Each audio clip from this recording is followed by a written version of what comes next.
Chapter 31, Potion. Dunsmith stared at Klein with his gray eyes for a full minute without a word. Klein did not cower under the pressure of the silence and his gaze. He continued, locking his eyes with Dun. You must understand that once you consume the potion, there will be no room for regret. Finally, Dun spoke again in a deep, emotionless voice. Klein grinned and said, I know, but I respect the voice in me. First, Sleepless does not meet my requirements. It was the same for Spectator, which he heard from the Tarot Club based on description. He was unsure when he would come into contact with other Beyonder pathways. A slow remedy could not work for an urgent situation.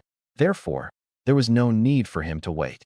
By the same logic, Corpse Collector was eliminated as well, leaving the two choices, Mystery Prior and Seer.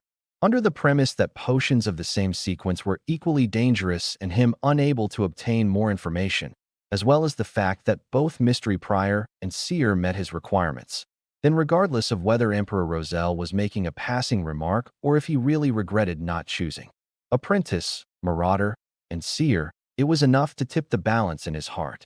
Furthermore, he could tell from the diary that as long as he figured out the true essence of digestion and acting, he would be able to avoid the negative effects the potion would bring to an illusory, significant extent. As for the murmurings and enticements that could drive people to corruption and madness, he had already encountered that even without being a Beyonder. All right. Dun stood up and picked up his half-top hat. As he put it on, he said, Follow me down. Klein nodded and gave a gentleman's bow in gratitude. Tap, tap, tap. Both of them ventured down, their footsteps echoing through the silent and vast stairwell and passageway.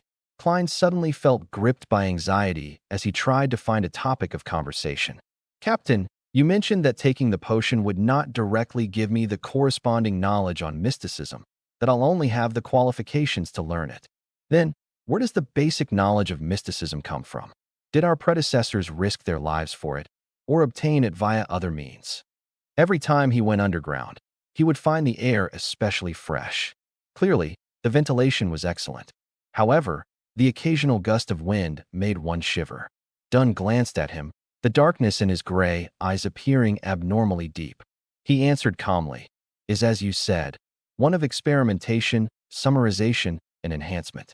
Second, being bestowed by the gods. Third, the dangerous murmurs that others can't hear do not only growl and roar senselessly. At times, they will describe some matters regarding mysticism. But according to what I know, people who truly listen to the murmurs on a long-term basis have gone mad without exception, or they would fall to corruption and become monsters. Of course, we must thank them. The notebooks they've left behind are precious treasures in the field of mysticism. Human lab rats? The underground passages cold humidity made. Klein shuddered suddenly. Then, would my luck enhancement ritual, which turned into social network magic, eventually lead to similar effects due to the crazy and horrible murmurs? At the intersection, Dun did not proceed toward Cheney's gate, nor did he turn to the weapons, materials, and archives. Instead, he took Klein to the left and approached St. Selena Cathedral. Midway, he stopped. It was unclear what he touched to open a secret door. This is our Nighthawks team's alchemy room. I will get old Neil to retrieve the seer potion formula and the corresponding materials from inside Cheney's gate. You have pretty good luck. The goddess has blessed you with her favor. We should still have the materials needed for 2 seer potions. If not, you would have to wait a long while. Dun pointed at the room behind the door. Wait here. Later, watch old Neil concoct the potion. It's the most basic part of mysticism studies. Oh, do not randomly touch things in there. They are either very dangerous, expensive, or both. With that said, Dun added like before. Oh right, I forgot something again. Your becoming a Beyonder is a result of you having to face danger and the need to find the notebook. The meritorious deed was only a part of it. Therefore, you will not be a member of our team for the time being. You will still be a civilian staff member with a corresponding salary. You will still do what I instructed you to do previously. One additional thing is to learn more about mysticism with old Neil. You can arrange the time with him. All right. Other than feeling a little disgruntled by the lack of a pay rise, Klein was in full agreement with the rest. According to Dun, there was still the process of learning and grasping one's newfound powers after consuming the potion. If he were to become a formal member immediately and participate in paranormal missions, his death was certain. Dunn turned around and walked 2 steps towards the intersection when he suddenly turned back. Another thing. I knew it. Klein was already used to the style of his captain. We got something out of the Secret Order's actions, said Dunn with his usual expression. It's unlikely they will provoke you in the near future, but don't be careless. It has to do with them being temporarily unable to confirm whether the Antigonus family's notebook is important to them. From what we discovered, they have preserved some of the ancient customs, and we can confirm that they are related to the Solomon Empire and the corrupted nobles of that period. Got it. Thanks, Captain, said Klein as he exhaled. This was also one of the reasons why he did not wish to wait, grasping the chance of becoming a Beyonder in such a hurry. As he watched Dunn leave and confirmed that he would not turn his head to say more, Klein slowly walked into the alchemy room. The room had long tables. There were test tubes, pipettes, scales, and crucibles. It resembled a chemistry laboratory from his previous life. It was just more Spartan and ancient. Other than that, there was a huge cauldron, a darkwood ladle, a translucent crystal ball, and other items. The dark sacred emblem and other strange emblems were visible everywhere. They gave the room a tint of mystery. Klein looked around with interest, but he was not stupid enough to touch the things. After a while, he heard footsteps. Old Neil carried a tiny silver chest with complicated patterns. He was still wearing his unique classic black robe that seemed anachronistic, matched with a felt hat with a rounded edge of the same color. Lad, I never expected you to choose Seer. Old Neil put down the chest and used his somewhat turbid red eyes to size up Klein. Your personality is just like mine when I was young. You just don't want to follow the masses. Not bad. Light these few gas lamps and close the door. All right. Klein tried hard not to tremble as he lit each gas lamp in the alchemy room. He made dim light rule over the place once again. Tack, tack, tack. The secret door was closed. He turned back to see the white-haired and deep-wrinkled old Neil using a bunch of strange tied tree branches to scrub the black cauldron. The concoction of a sequence potion is extremely simple, at least for sequence 7 and below. There's no need for a special flame or any additional ritual, much less an incantation. There's no need for one to participate in it spiritually. All one needs to do is go according to the formula's steps, add the precise amounts, and mix it. That will be all. Old Neil's wrinkles seemed to bloom from his smile. For real? Klein questioned in surprise. This sounds as simple as my luck enhancement ritual. Man, it's quite frightening when you come to think of it. Perhaps it's a gift of the gods. Praise the lady. Old Neil drew a haphazard circle over his chest. Following that, he opened the silver chest and pulled out goatskin parchment that exuded antiquity. The yellowish-brown goatskin unfurled inch by inch, revealing words on it. Klein looked from a distance and realized it was in Hermes, a language he was very familiar with. It was written in ink that resembled blood, seemingly having its fluidity remain intact. But other than that, it did not seem extraordinary in any way. Seer, 100 milliliters of pure water, 13 drops of night vanilla liquids, 7 gold mint leaves.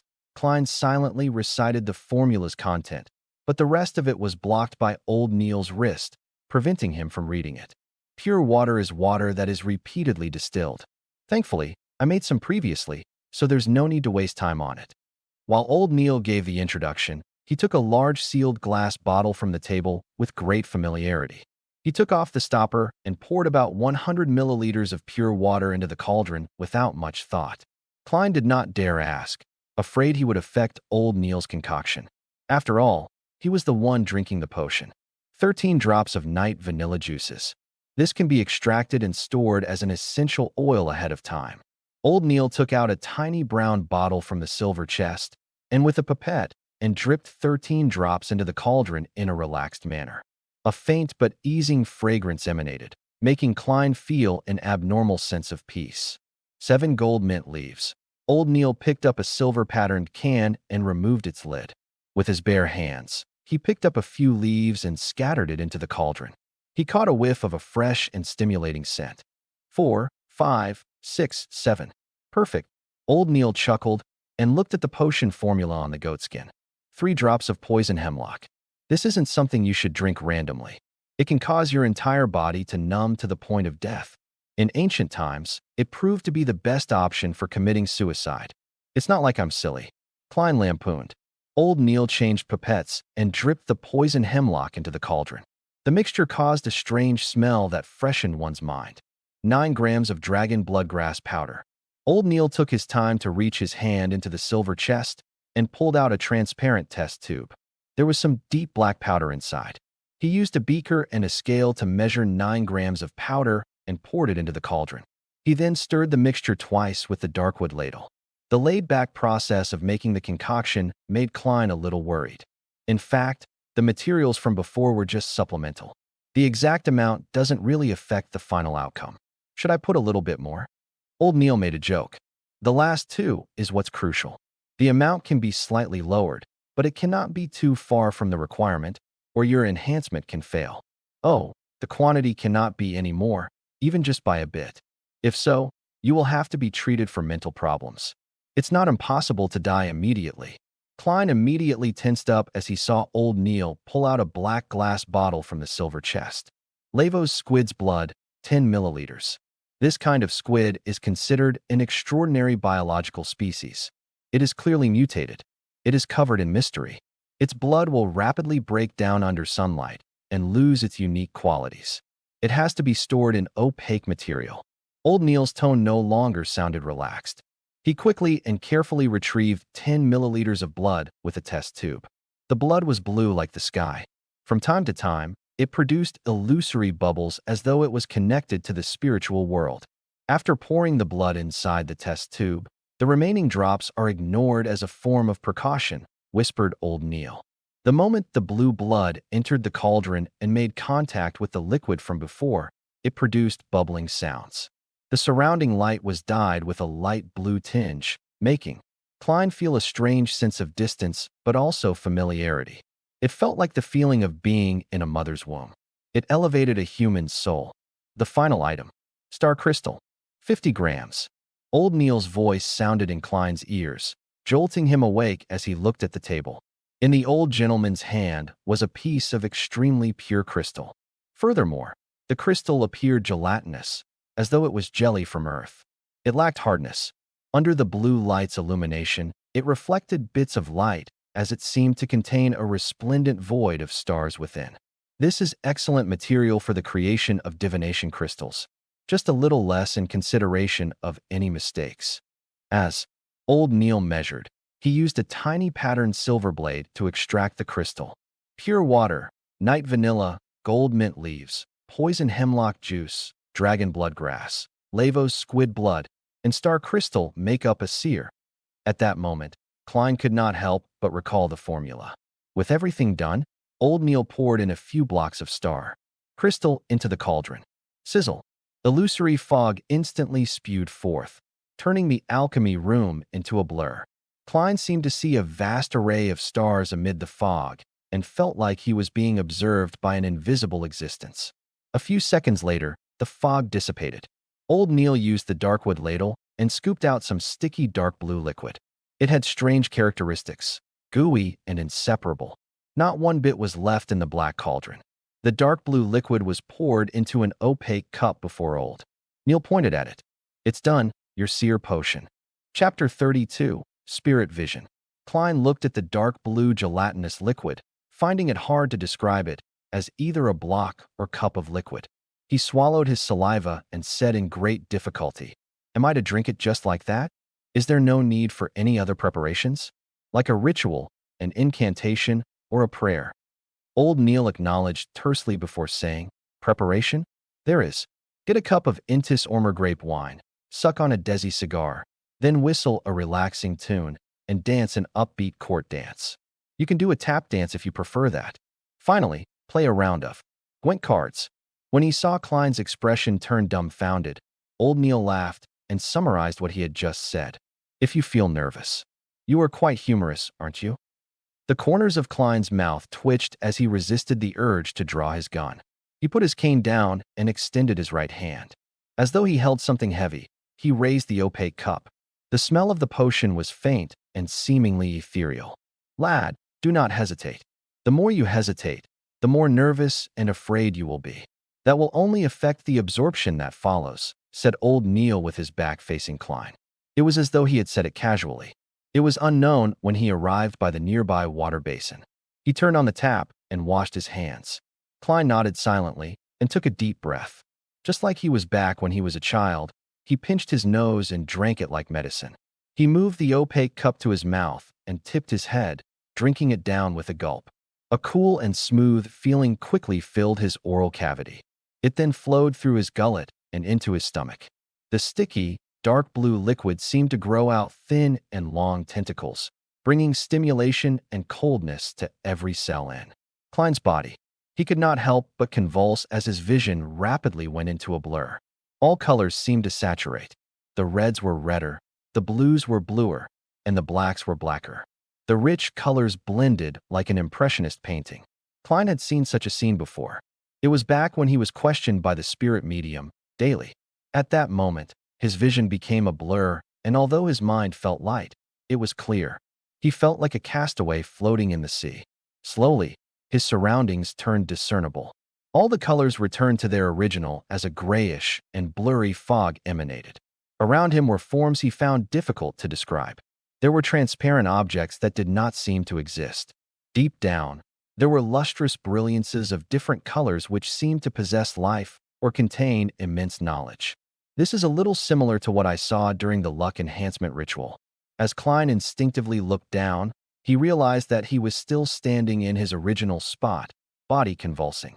Suddenly, he came to a realization, causing his consciousness to sink abruptly and fuse with him.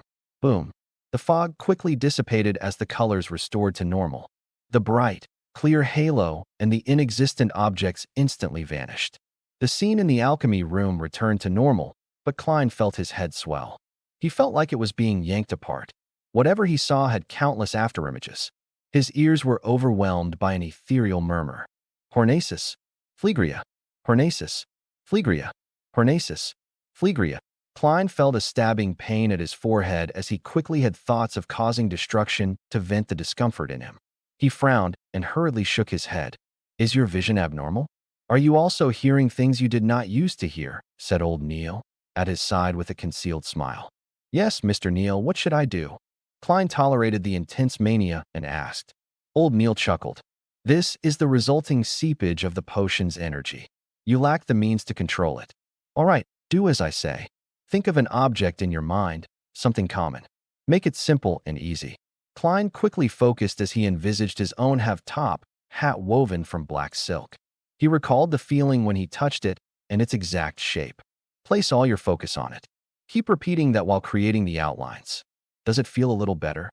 Old Neil's voice penetrated into his mind like a serene song. Klein turned his focus bit by bit to the imagined top hat. He felt the murmurs subside into a whisper before they vanished. The afterimages he saw also stacked upon one another and no longer appeared a blur. Much better, said Klein after calming his mind of chaotic emotions and having exhaled. He looked down at his body and discovered that nothing abnormal had happened. He moved his limbs and with half anticipation and half doubt, asking, I succeeded? I'm now considered a seer. Old Neil pulled out a mirror-like mercury plate and shoved it in front of him. Look at your eyes. All right.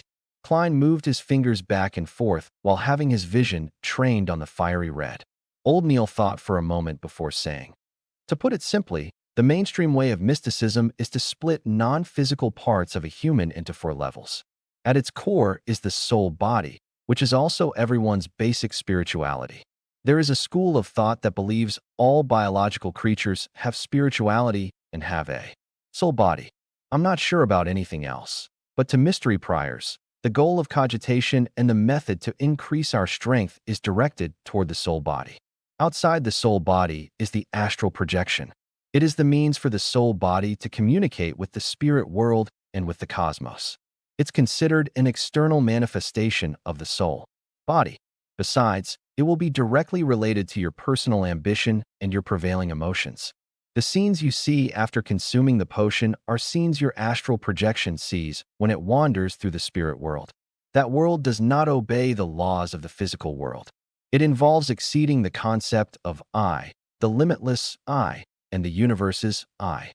The past, present, and future might be stacked upon one another, and that is the source of divination. In the spirit world, what you see is just an imagery, a symbol. You have to interpret it to understand its actual meaning. Divination and many magic spells are cast through the astral projection. Do not mistake its relationship and differences with a soul body. One is just a body and the other is for form. Klein continued looking at the aura in between his fingertips and made the simple conclusion. Further out will be the body of heart and mind. From this point forth, it will combine with the physical body. It involves your brain and is an overall manifestation of your inferential abilities, your analytical abilities, your observational abilities, and identification abilities. Some potions will mainly raise this. Quite a number of magic spells targeted as well. Old Neil explained in relatively great detail. The outermost layer is the ether body. It is a manifestation of your vital energies and physical form. The aura color you see is an external phenomenon of your ether body. In other words, apart from the spiritual bodies, ghosts, and specters you can see directly with spirit vision, it might also include certain existences that should not be seen. You can also see the ether bodies of others or their auras. From their thickness, brightness, and color, you can determine their health and emotional state. When your spirit vision improves and you grasp more mysticism knowledge, you will be able to discover even more details. You can even determine the lifespan of others. By the way, the emotional state I mentioned would also manifest itself because of your astral projection. When you go higher in sequence, your spirit vision will reach a relatively high stage. Someone else's astral projection will even be detectable. That way, you will learn even more things. This is a level only. Seers and mystery priors can attain. Some fellows even claim that the strongest form of spirit vision allows one to see anything in any place, including the past and future. However, I'm skeptical about it. It sounds quite powerful. Klein was almost turning eager. Old Neil coughed and continued. Let's return to the ether body and the colors of the auras. Your limbs and parts that are required in motion will appear red. Your head and brain surface will appear as purple. Spots that excrete waste will appear orange. The digestion system will appear as yellow. The heart and other regulatory systems will appear green. Your throat and other parts of the nervous system will appear blue. An entirely balanced body will make a body be cloaked in white. That is a symbol of health. Once it turns dark or the thickness thins, the color will change. That turned problematic. It means it's in a state of exhaustion or illness. The corresponding spot indicates that. In addition, the inner layer of the astral projection represents prevailing emotions. Red means passion and excitement. Orange means warmth and satisfaction. Yellow means happiness and extroversion. Green means calm and peace. Blue means coldness and stillness that one is in thought. White means brightness and eagerness to improve. Dark colors mean worry, sorrow, and silence. Purple means that spirituality is taking control of the lead, coldness, and estrangement. Klein silently memorized the information and stabilized his initial spirit vision. Good, you can look at other objects. Old Neil did not speak further as he nodded. Klein slowly turned his head and looked at Old Neil. Indeed, he saw different colors in different parts of his body. The aura was both thick and thin at different spots. The purple color at his head was brightest, and his limbs' redness was relatively dark. The overall whiteness to his body was somewhat faded as well. Indeed, he's getting on in age. Klein made a silent comment to himself. Only with what he saw did he feel that he had become a beyonder. I am now a beyonder. He shifted his gaze and carefully sized up Old Neil when suddenly he saw a translucent pair of cold and ruthless eyes without any brows in the void behind him. These nearly illusory eyes were staring at Old Neil intently, as well as him. This, Klein shuddered as he gaped and said, "You have a pair of eyes behind you." Old Neil was taken aback before he forced a smile. Ignore them. Chapter 33, Switch. The moment Old Neil finished his sentence, the illusory pair of eyes that lurked in the darkness behind him vanished. Even in his spirit vision state, Klein was no longer able to identify traces of its existence. This is a characteristic of ritualistic magic, explained Old Neil with a chuckle. Fascinating. Is spirit vision an enhanced version of yin-yang eyes? Klein felt like a child who had received a new toy. In excitement, he turned his gaze away and began observing every corner of the room. He wanted to see the differences of the alchemy room with and without the spirit vision. The outlines of the objects in the dark, such as the tables, test tubes, scales, cups, and cupboards, did not look different from how it looked like without spirit vision. They did not emit any lights or colors. Objects without lives do not have any spirituality? Klein mumbled to himself as he swept his gaze toward the silver chest. Suddenly, he saw a vibrancy of colors. The colors were as blue as the sky, as resplendent as the stars, or as crimson red as burning flames. Materials from extraordinary beings still have some life in them, and are still active, even if the source is already dead. Klein deliberated on his words as he sought old Neil's help. A precise description is that they have remnant spiritualities. It is one of the crucial points of a successful potion concoction. It is also one of the reasons why a Beyonder will lose control. Dunn should have already informed you, explained old Neil frankly. He suddenly laughed, having recalled something. I remember that the formula of Corpse Collector requires a desiccated, mature, black-spotted frog. To consume that potion requires a lot of courage. Klein imagined a little and found it disgusting. He did not echo old Neil's words and turned his gaze to a dark area. However, there were no spiritual bodies or ghosts that he looked forward to seeing. Isn't it said that the world of spirits is everywhere? He asked out of curiosity. Old Neil chuckled tersely before saying, Punk, repeat after me. This is the headquarters of a Nighthawk squad. This is the ground beneath the Church of Evernight. There are many Beyonders here. Do you think we will allow spirits and souls to wander around here? Furthermore, the spiritual world and spirit are two different concepts. Klein felt a little embarrassed as he turned his head, pretending to look at the faint light from the gas lamps at the entrance. I get it. While speaking, the area between his brows began to spasm. What's happening? Just as Klein turned around to ask, he suddenly saw a figure standing quietly by the door at the periphery of the light. It appeared human, though its aura's colors and the darkness blended perfectly, making it impossible to discern. Hiss! Klein felt a painful spasm at his glabella. His vision turned chaotic as he focused his attention again, but there was no formless figure. Strange. He turned around and asked, Mr. Neil, the spot in between my brows is a little painful from spasms. Haha, this is very common. You are a new Beyonder. Spirit. Vision places a great burden on your soul body. Furthermore, it drains you constantly. Physical effects can be glabella spasms, headaches, oversensitivity, and minor bouts of hallucinations. And while viewing things with spirit vision, it's very easy to feel uncomfortable as a result of the unfamiliar surroundings. It's also very easy to have your emotions affected by others. These are things that require you to pay attention. You can become accustomed to and eliminate them with repeated practice. In addition, use it sparingly and end it in a timely fashion, answered old Neil with a smile. Why does it feel like you are delighted by this? Klein hurriedly asked for advice. Then, how do I exit from the state of having spirit vision?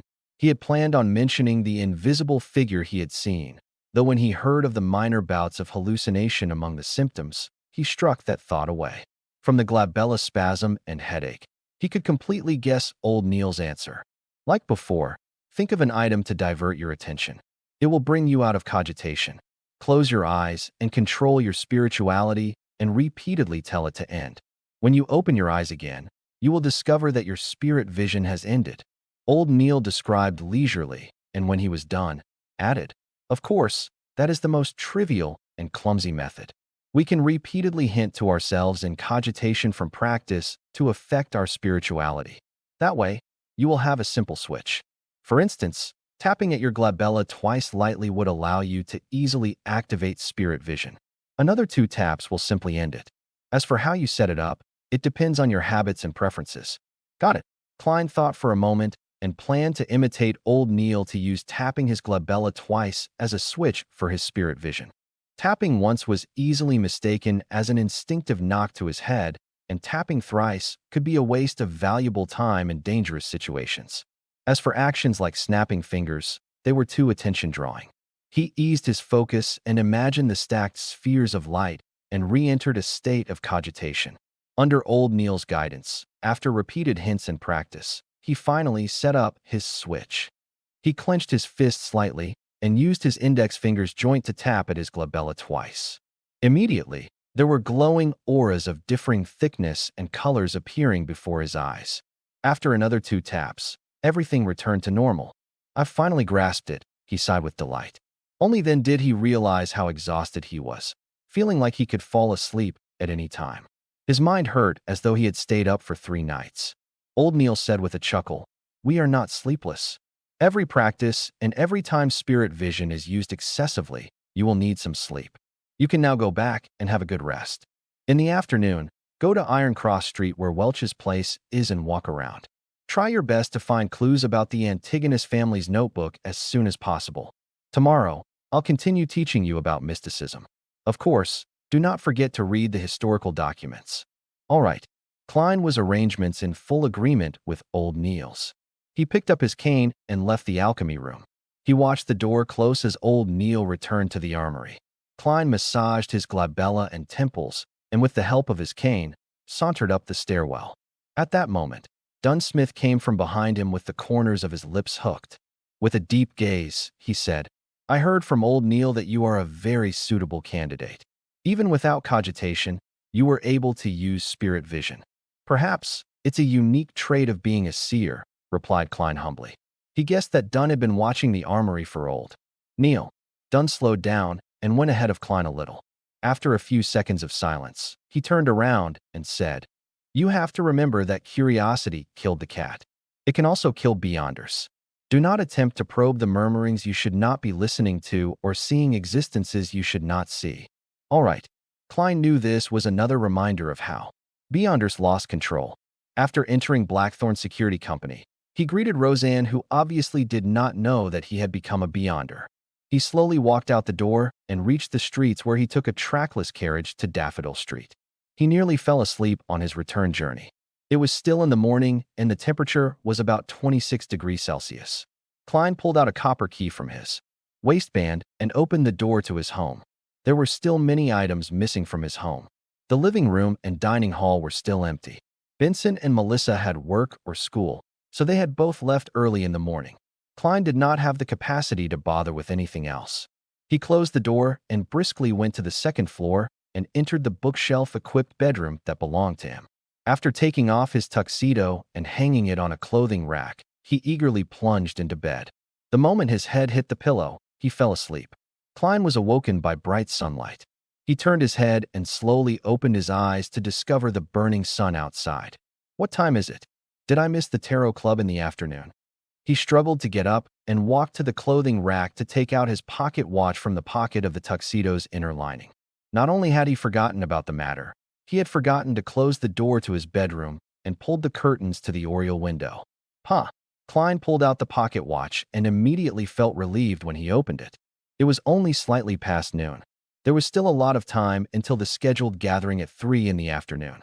It was Monday, the day he would have a gathering with the hangman and justice. Klein went into thought as he tapped his glabella twice. The scene before him changed once again as he saw that his body had been restored to a bright luster. He tapped twice again and stopped his spirit vision. Relaxed, he went to the first floor and boiled a kettle of water. He placed some inferior quality tea leaves and chewed on some rye bread dabbed in a little butter. Afterwards, Klein flipped through historical materials and original Klein's diary. He began revising and consolidating his knowledge. At 2:57 p.m., Klein closed his book and capped his fountain pen before pulling the curtains. Immediately following that, he locked the bedroom's door, making the room turn abnormally dark. He tapped his glabella twice and activated spirit vision to survey his surroundings. After confirming that there were no invisible spiritual bodies in his room, Klein stopped the spirit vision and took out his pocket watch to check the time. Tick-tock, tick-tock. 1 minute before 3, he opened up his pace and, like before, walked 4 steps in a counterclockwise manner in a square shape. He chanted in Chinese softly.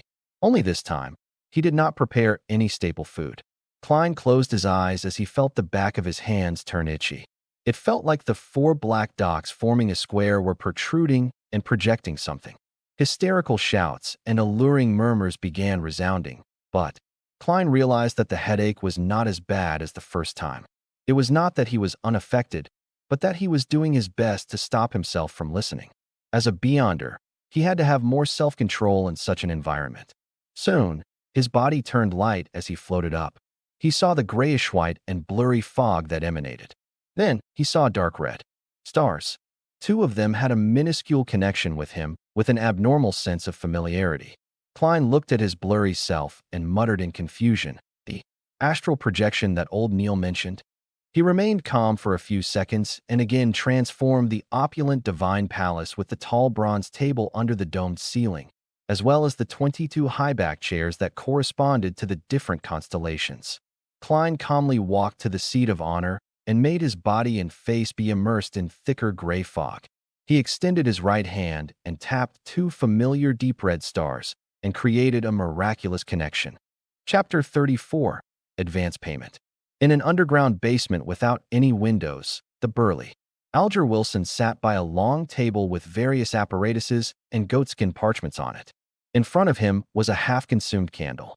The dim, yellowish flames flickering made the shadows of the objects and table move like a mirage. Alger's hair was disheveled like seaweed with a deep blue color that resembled black.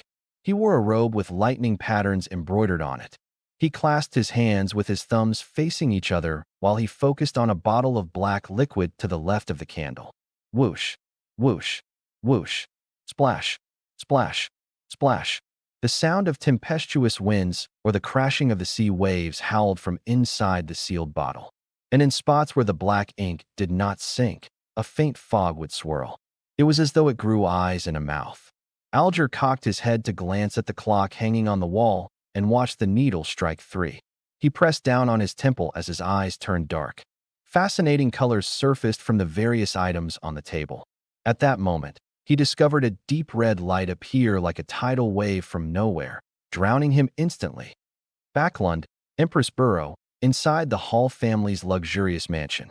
After dismissing her dance teacher, Audrey locked the door and sat straight up in front of her dressing table. The sun outside was bright and gorgeous. There was a light brown notebook made of exquisite goat skin. It was flipped open to reveal that it was blank. To its right was a fountain pen with a golden tip and embedded rubies. Audrey did a test and made sure that she could pick up the fountain pen and write down the formula the moment she left the gathering. "I'm so looking forward to it." She inhaled to repress her excited emotions as she looked at the mirror with puckered lips. However, she did not see it reflect herself. Instead, a dark red and illusory beam burst out from her body. Above the gray fog stood a majestic divine hall that looked like a giant's residence. Dark red colors bloomed on both sides of the bronze table. They surged upwards like a fountain before pattering down. It carved two blurry figures who sat in the same spots as before. Audrey, with her soft blonde hair and tall, slim build, instinctively looked towards the seat of honor. She saw the figure immersed in thick gray fog sitting back. One hand was flat, touching the table's side while the other hand was stroking his chin. "Good afternoon, Mr. Fool," Audrey shouted with a cheery voice. Following that, she turned her head and looked at the person opposite her. With the same tone, she said, "Good afternoon, Mr. Hangman. This lady sure is unsophisticated. Is she so sure that I'm a good person? Why isn't there any fear from her? Is she a noble lady who has been protected well?" Klein smiled and maintained his unfathomable image. "Good afternoon, Miss Justice." As he spoke, he lowered his head slightly and moved his left hand and tapped his glabella twice. What he saw changed instantly. He saw Justice and the hanged man emit the colors of their aura, and the surrounding gray fog and dark red stars remained the same. Nothing that seemingly did not exist or lustrous brilliances that possessed life was seen. He shifted his gaze and saw that Justice's aura perfectly matched the colors old Neil described. What was supposed to be red, purple, blue, or white were their respective colors. Furthermore, they maintained a lustrous brilliance and were of appropriate thickness. It was easy to tell that she was a vibrant young girl. The colors of her emotions are red and yellow. That's joy, zeal, and excitement. Klein made a judgment before casting his attention towards the hanged man. Like Justice, there was nothing special about the colors of the hangman's aura. His emotions were blue mixed in with some orange. Calm, thoughtful, careful, and a little pleased. With this being his first attempt, Klein made a conclusion without much confidence. Just as he shifted his gaze away, he suddenly realized something strange. The aura of the hanged man's innermost layer was nearly of the same color. Klein focused his mind and took another careful look. He could faintly see that deep within the hanged man's ether body was a deep blue, akin to the sea. It felt like a tidal storm. His astral projection? Or should I say the surface of his astral projection?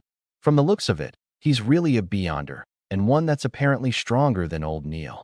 Klein analyzed as his mind was filled with questions. Not necessary. It might have to do with this being a unique environment.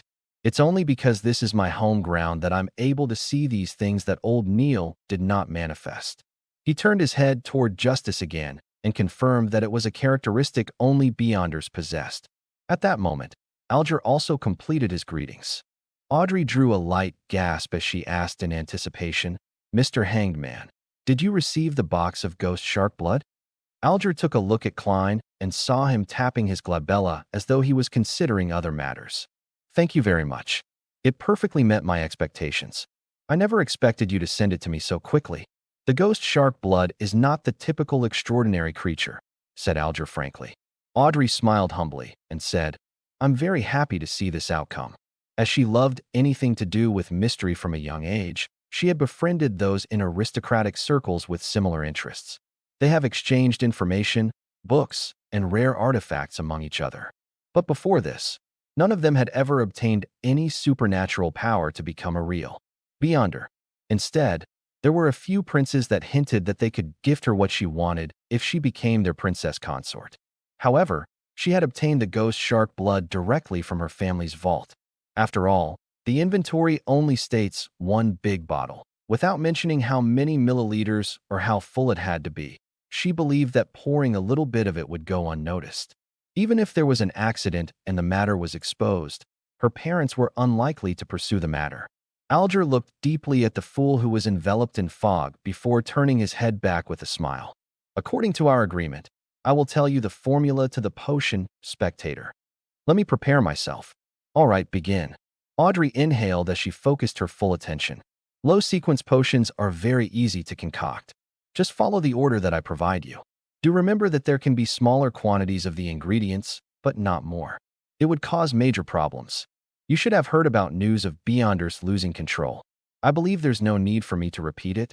Alger first mentioned things to take note of. Audrey nodded gently and said, "I understand completely." While she spoke, she turned her head to look at Mr. Fool. She wished to know if the mystery expert had anything to add.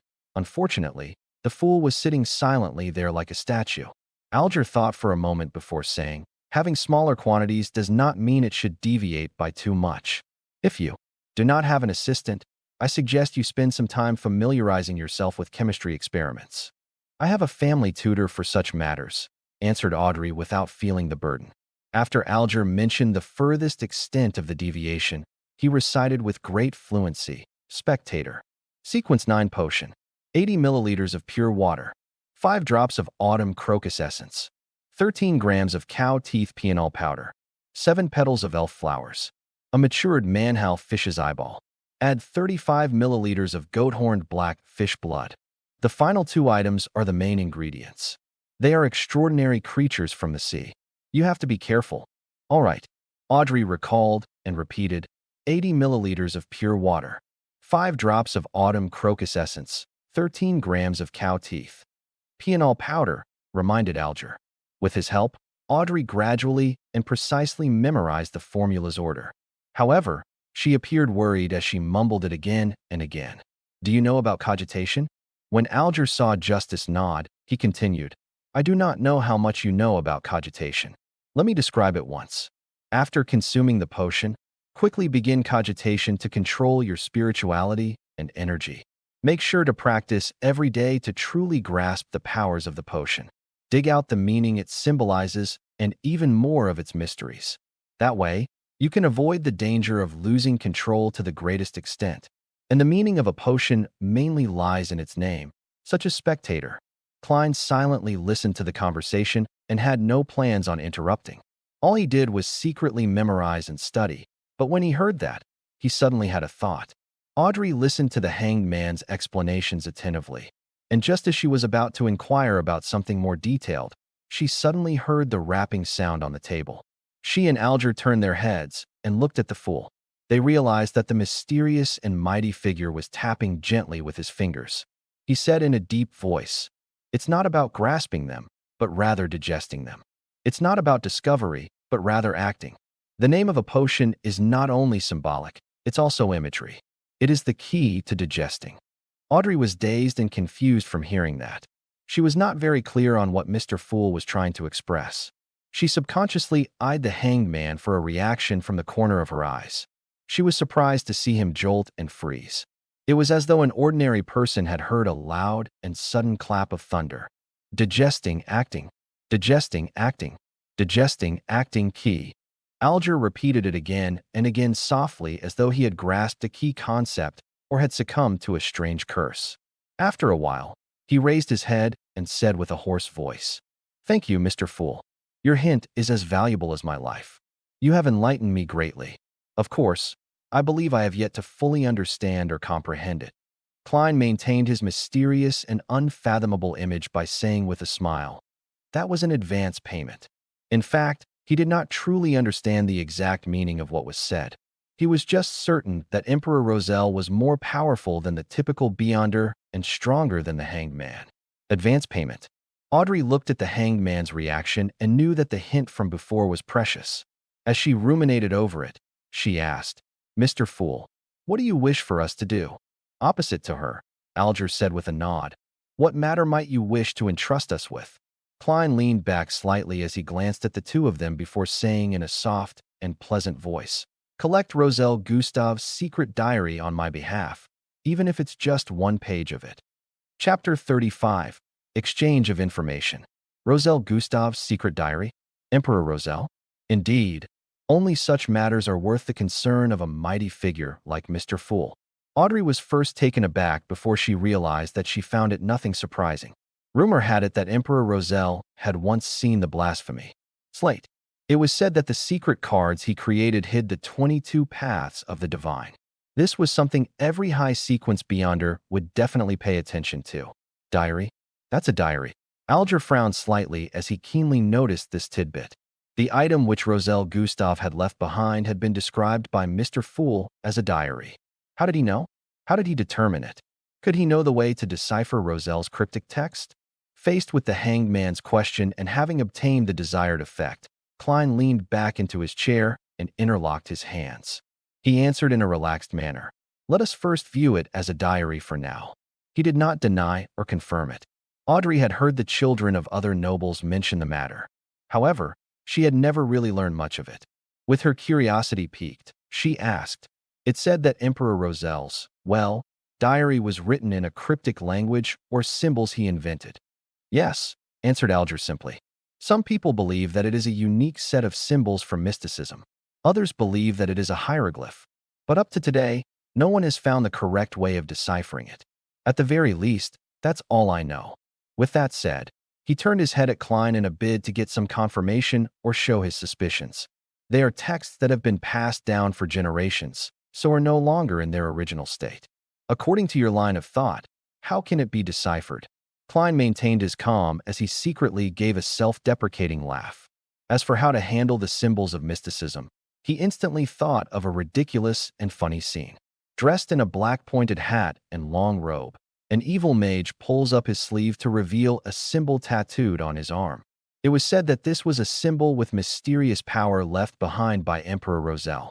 They were written in two blue, large, simplified Chinese characters. Retarded Joker.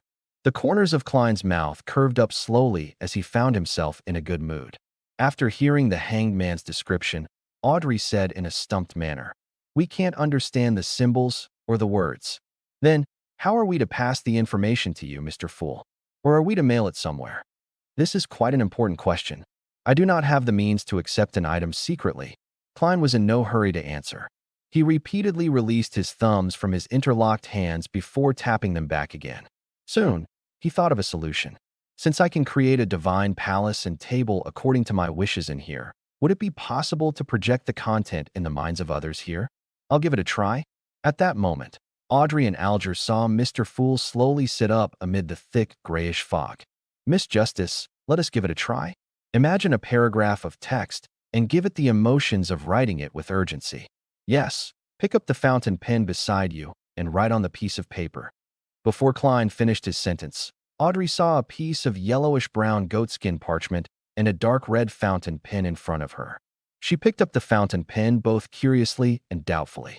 In accordance with the instructions, she imagined a poem emperor. Roselle once wrote, "If winter comes, can spring be far behind one?" After scrutinizing the text, she picked up her fountain pen and imbued them with the desire of projecting them out. Klein sensed the emotions and using the fountain pen as a medium, he guided her. The moment Audrey landed her fountain pen, she saw a line appear on the goatskin parchment. "If winter comes, can spring be far behind?" "Goddess, how fascinating!" Audrey exclaimed in astonishment while feeling rueful. Following that, she looked at Klein with some fear. "Mr. Fool, can you read what I'm thinking?" "No, I'm only guiding you. I simplified the process of writing for you and made it become an imprint. If you did not wish to express it, nothing would appear." Klein placated her with a low tone. "Is that so? Then we can only memorize the symbols or the way the cryptic text looks like. Then, we can present it directly as we wish." Audrey heaved a sigh of relief as she asked in enlightenment. "Yes," Klein answered. "That's not a bad method. Miss Justice, do not doubt your memory. After becoming a spectator, you will receive immense improvement in this aspect." Alger had watched the attempt from the side, fully coming to the realization that the fool was more powerful and mysterious than he imagined. As for his memory, he believed that the next advancement would improve it sufficiently. Regarding this, Audrey nodded in delight. "You have delighted me with this reminder. Mr. Hangman, do you have any other guidance on spectators?" With that said, she looked toward the seat of honor. "Mr. Fool, I will work hard to complete your mission. I will do my best to gather more of Emperor Roselle's secret diary. I mentioned before that I'm a person who likes a fair and equal exchange. The advanced payment I gave is only equivalent to 2 pages of the diary for each person. If there are more, I will give additional in return," Klein said calmly, like he was an adult who did not take advantage of children. As for where the additional payment could come from, it was naturally from the newly acquired Emperor Roselle diary pages. This formed a virtuous cycle. "You are truly a generous gentleman." Alger fell silent for a few seconds before bowing slightly with his hand by his chest. After the bow, he turned to Justice and said, "Let me emphasize once more. A spectator will forever be a spectator. I know that many spectators enjoy imagining themselves to be the protagonist or some other character. As a result, they invest a lot of feelings into it, to the point of crying, laughing, raging, and turning sorrowful because of the drama. However, that is not what a spectator should do. While faced with the various dramas of society and figures who knowingly or unknowingly act the role of particular characters, you have to maintain the attitude of being an absolute bystander. Only then can you calmly and objectively observe them. You will discover their habits, their tics from lying, or their scent of nervousness. From those minute clues, you can grasp their true thoughts. Believe me, everyone is different because of their emotions. They will secrete different things and different smells. However, only a real spectator can sniff it out. Once you invest too many of your emotions, your observation will be influenced. Your sensitivity towards the emotions of others will deviate." Audrey listened attentively as her eyes brightened gradually. "It sounds really interesting." Klein's heart stirred when he heard that. The spectator potion's requirement when summarized seemed to be an absolutely objective and neutral spectator. In a particular sense, it was equivalent to acting. Acting? Was this the acting which Emperor Roselle was referring to? Then, I will have to act as a seer, and from there, digest the potion bit by bit. Just as Klein was immersing himself in thought, Alger finished explaining the demands he knew of a spectator. He sighed before saying, "It seems like there's nothing else. Perhaps we can have a casual chat. We can talk about things happening around us. Perhaps it is something very normal to you, but in the ears of others, it might be a very important clue." "Sure." Klein snapped back and nodded slightly. He was already planning to attempt to act as a seer. After all, it did not seem like there were any negative effects from doing so. "Then, shall we begin with you, Mr. Hangman?" Audrey agreed in excitement. Alger thought for a moment before saying, "The infamous pirate who calls himself Admiral Ludwell has begun his voyage to explore the eastern end of the Sonia Sea again. Oh, the owner of the Black Tulip? Returned Audrey with a question after some thought. Yes, Alger replied with a nod. I don't even know who that is. Klein listened silently while he pondered over the news he planned on sharing. It had to be something that did not expose him while also allowing him to gain feedback. Soon, he decided. He maintained his unfathomable image as the fool and caressed the side of the bronze table with his fingers. According to what I know, the secret order has lost an Antigonus family notebook. This news was not only known by the Nighthawks from Tingen City, the secret order as well as Beyonders with close ties with them similarly knew. An Antigonus family notebook? Alger repeated before smiling with a shake of his head. I'm really curious as to what reaction the Church of Evernight will have if they learn of it. Why would he mention the Church of Evernight? Klein acutely sensed a problem, but it was not appropriate for him to ask. That would shatter his image as the mysterious and profound fool. At that moment, Audrey asked out of curiosity, "Why are you curious? What sort of special reaction would the goddess's church have?" Alger smiled and said, "The Antigonus family was destroyed by the Church of Evernight. I'm not really sure if it happened at the end of the fourth epoch or the early stages of the present epoch." This, Klein's pupils constricted as a chill suddenly swept through him. From the looks of it, the value the Nighthawks have placed on this Antigonus notebook far exceeds my imagination. This was not kept from me by Captain. He had mentioned it, but I just didn't pay much attention to it. After hearing the hanged man's explanation, Audrey said with deep interest, "I never imagined that such a thing would happen. All right, my turn. Let me think of what I have to share." She cocked her head and held her head up with her hand before chuckling. "Yesterday, my etiquette teacher taught me how to faint elegantly without any faux pas. It's a practical skill used at social events to avoid awkward situations or nasty guys. Heh. I was just organizing my thoughts. What I really wanted to say is that ever since the failure of the battle on Balam's eastern shore, the king, premier, and gentlemen are under immense stress. They eagerly wish to change." Chapter 36, A Simple Question. While Audrey recalled the conversation between her father and elder brother about the situation, she put in her own words. They believe that the government structure is too chaotic.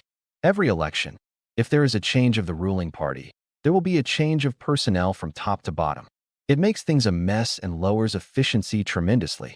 Not only does it cause the battle loss, it also brings great inconvenience to the civilians. Klein knew very well that as there was no example to reference, the Lone Kingdom had yet to evolve into a system that examined public servants. The political situation was still its preliminary stages. Therefore, after every election victory, many so-called positions would be awarded to members and supporters. Emperor Roselle not establishing such an institution in Intis does not match his personality. Could it be that he diverted his focus to other things later in life? When the hanged man, Alger, heard that he interjected with a soft chuckle, "They believe? Then their beliefs are a little slow. Perhaps they will only feel the itch a year after they get bitten by black mosquitoes." Black mosquitoes were a type of creature that resided in the south of the Lone Kingdom. It was extremely venomous, and its venom made victims have the urge to rip apart their skin. Audrey extended her palm and covered her mouth. Ignoring the hangman's mockery, she expressed the core information of what she said. Unfortunately, they are temporarily unable to find a good solution to replace this system.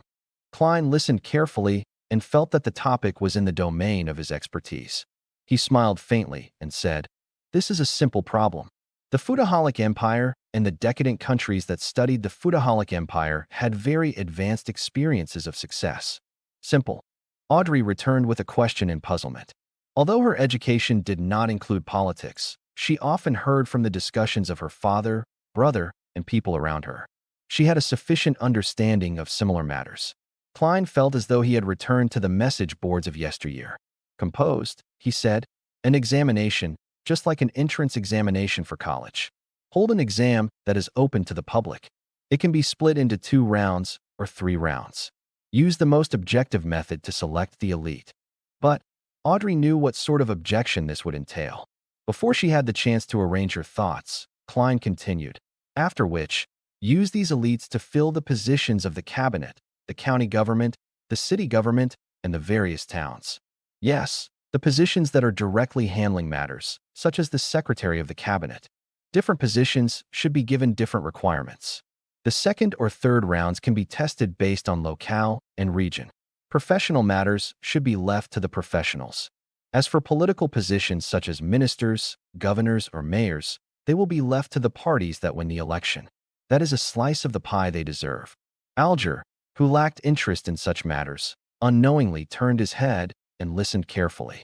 Audrey frowned slightly as she fell into deep thought. There's no hurry in replacing everyone at once. The cabinet and various agencies in the civil service will be crippled if that happens. You can have an examination every year or every 3 years. They can be gradually replaced. Finally, in light of the servants' kingdom's expansion and salaried civil the resignations that will bring in vacancies, you can systematically allot spots. Klein fully expressed his talent as a keyboard politician.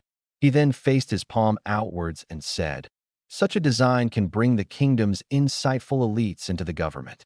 Regardless of the party in power or who the minister is, the civil service will allow the kingdom to maintain its basic and effective operations." Of course, a side effect was the birth of the undying devil that was bureaucracy. While considering the suggestion, Audrey asked doubtfully, "Are you implying that even if those ministers become curly-haired baboons, the effects would be insignificant?" "No," Alger interjected suddenly. "I believe that baboons are a better choice than the present ministers." He paused before adding, "After all, baboons only need to eat, sleep, and mate. They would not come up with foolish ideas and insist on brainless projects." "Mr. Hangman, it sounds like you have quite a terrible superior." Klein sat at his seat of honor and shook his head in silent amusement. Audrey ruminated over the suggestion Mr. Fool had offered and after a while, said in surprise, "It sounds like it actually might work. It's a very simple but effective solution." She looked at Klein and sincerely marveled. "Mr. Fool, you must be an elderly person with outstanding intelligence who is very experienced in life." The corners of Klein's mouth twitched a little as he looked at the hanged man and Justice for a few silent seconds. "Let us end today's gathering here. If Miss Justice is able to influence her family and effect change on this matter, I can guide Benson ahead of time and give him a chance at becoming a civil servant." On careful thought, Benson was indeed suitable for such a career. However, it is unlikely Justice would take the initiative to do it. This is because the hanged man and I can easily find out which noble suggested it and basically guess her identity. Of course, she could do it through a roundabout manner secretly. "By your will." Audrey and Alger stood up together. Klein leaned back slightly and severed the connection. He saw Justice and the hanged man's illusory and blurry figures instantly shatter and dissipate. Above the gray fog, in the opulent palace where gods seemingly lived, he was the only one sitting silently at the head of the bronze table. Klein did not plunge into the gray fog like the other time to leave. This was because his mind was still energetic enough after becoming a Beyonder. The reason why he had ended the Tarot Club early was because he learned the true attitude the Nighthawks had towards the Antigonus notebook. He decided that he had to search for it seriously and not sleep all the way. Doing so would make Dunn Smith suspicious of his activities at home. Furthermore, he had benefited quite a lot this time. Klein sat on the high-back chair at the head of the bronze table. His arms leaned on the armrest as he crossed his fingers while he observed the boundless gray fog carefully. He found the place serene as though no one had stepped into it for 10 million years. When he established the connection to summon the hanged man in Justice, he acutely noticed something. That was the fact that as a Beyonder himself, he had the ability to touch another dark red star. "Does this mean I can summon one more?" Klein recalled the feeling and muttered in confirmation. However, he did not have the urge to make an attempt since he did not know what the identity of the newcomer would be or what sort of attitude they would have. After all, not everyone was like Justice or the hanged man who had unique personalities that easily blended in and took whatever they needed. They even seemed willing to conceal matters. If he pulled someone, the mysterious organization he had just established would instantly come under the watch of the church. As an evil organization's boss, his future would be worrying. Klein knew that the gray fog was special. He knew it was not something a Beyonder at Dunn Smith sequence could see through. But the problem was that since he had the powers of a Beyonder, he had to consider the existence of the gods. Klein had chosen to carefully believe that the 7 orthodox gods existed in reality.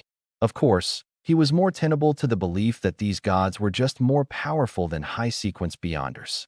Furthermore, they were under strict limitations. At the very least, ever since the 5th epoch, apart from a few oracles, they have not appeared again. Forcefully pulling people here isn't a good thing. No one would wish to be pulled into mystery for some baffling reason. Let's wait and see how things go in the future. Klein sighed and stood up. He released his spirituality and sensed his body's existence. Then, he began imitating the heavy feeling of rapidly plunging down. The scenes in front of him changed. The gray fog and dark red instantly departed him. Klein felt like he had torn through endless water membranes before ultimately seeing the real world, his room in darkness. This time, he was fully awake and seriously took in the entire experience. Strange. There are some differences between the gray fog and the spirit world. Klein moved his limbs and felt the existence of his body. After he seriously thought through the experience, he shook his head, walked to the desk, and pulled open the curtains. Whoosh! The curtains were drawn as sunlight poured in, illuminating the room.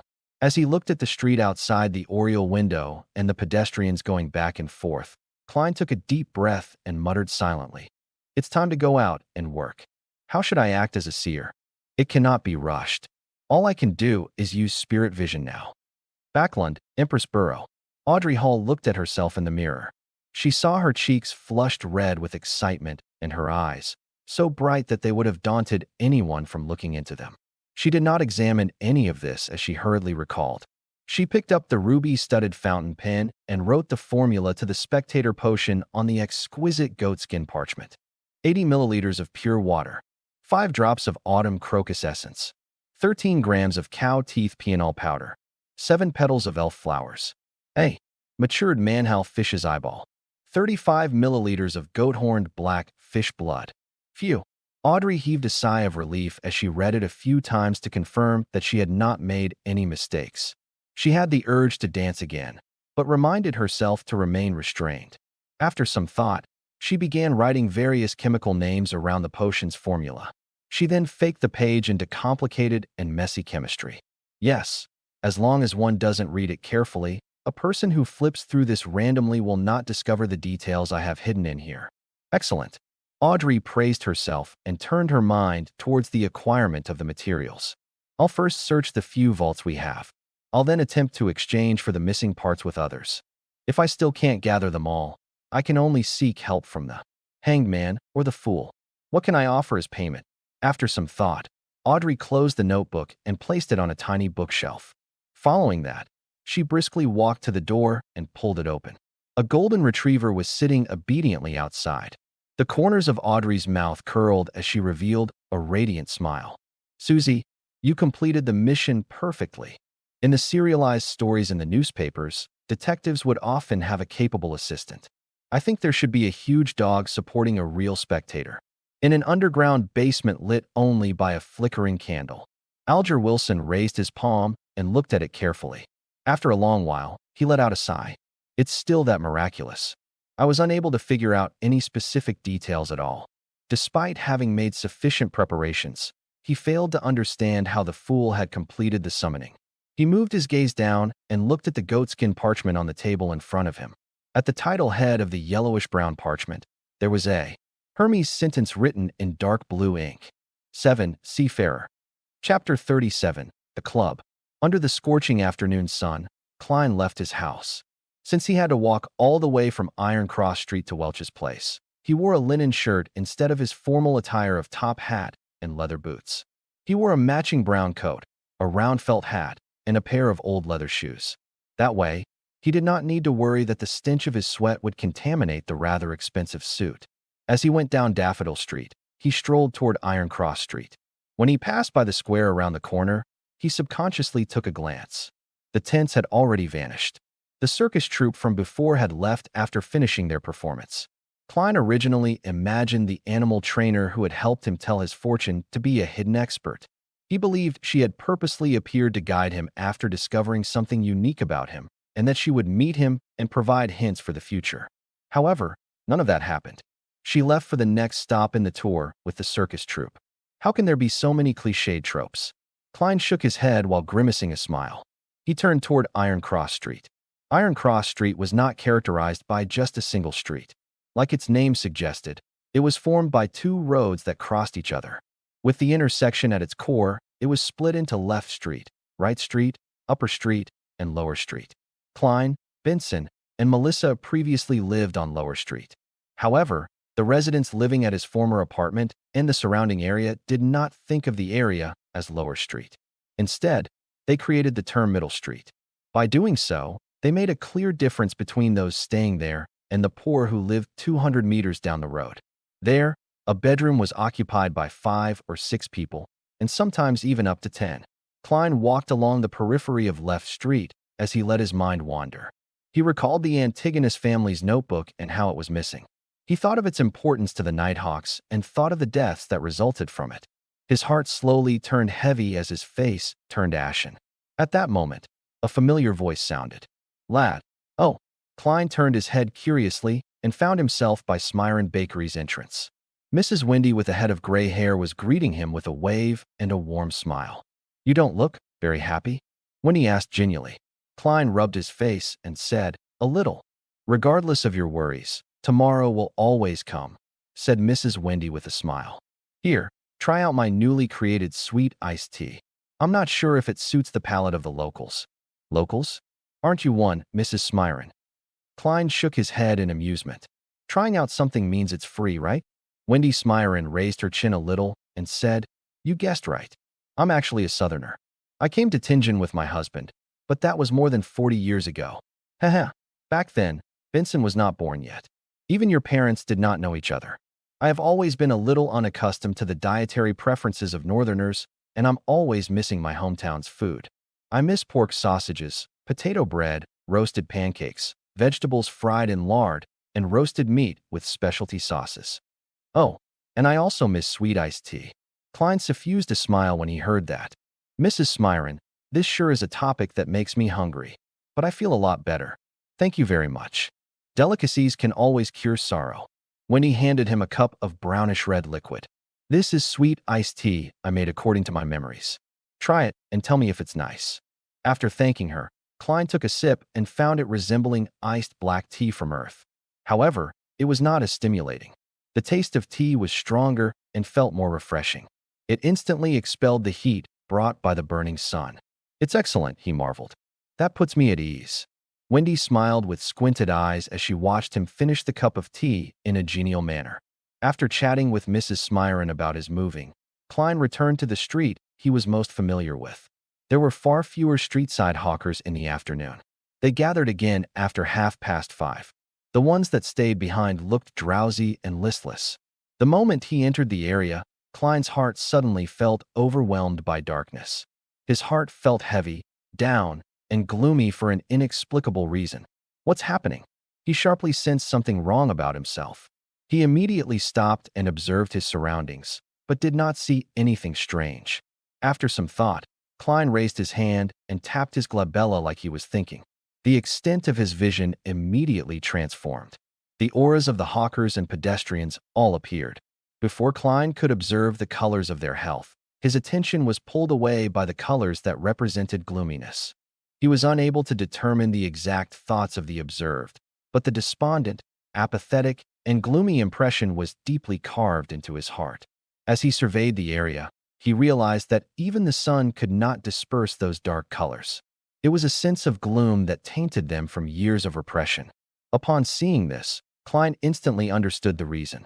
Just as old Neil said, activating his spirit vision easily pulled him into unfamiliar environments and made him feel discomfort.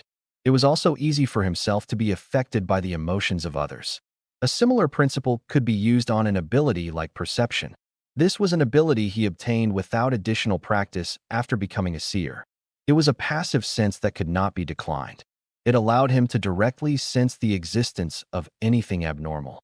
There was bound to be a level of interaction when perceiving things. Therefore, in the beyonder eyes of someone like a spirit medium, the intensity of everyone's perception is clear. It is like a fire in the night. Therefore, people with high perceptivity were naturally affected by the intense atmosphere of anything abnormal. It could only be repeatedly practiced to grasp, control, and adapt to such outcomes. Such a repressed color is probably formed over extended periods of time, right? Klein sighed as he shook his head, feeling somewhat affected. He tapped his glabella twice again and tried hard to converge his spirituality. Tap, tap, tap. Klein walked toward the apartment and sensed for any abnormal existences or tiny connections while also searching for the Antigonus family's notebook, which he had hidden. The streets were the same as usual. There was filthy water and trash on the streets.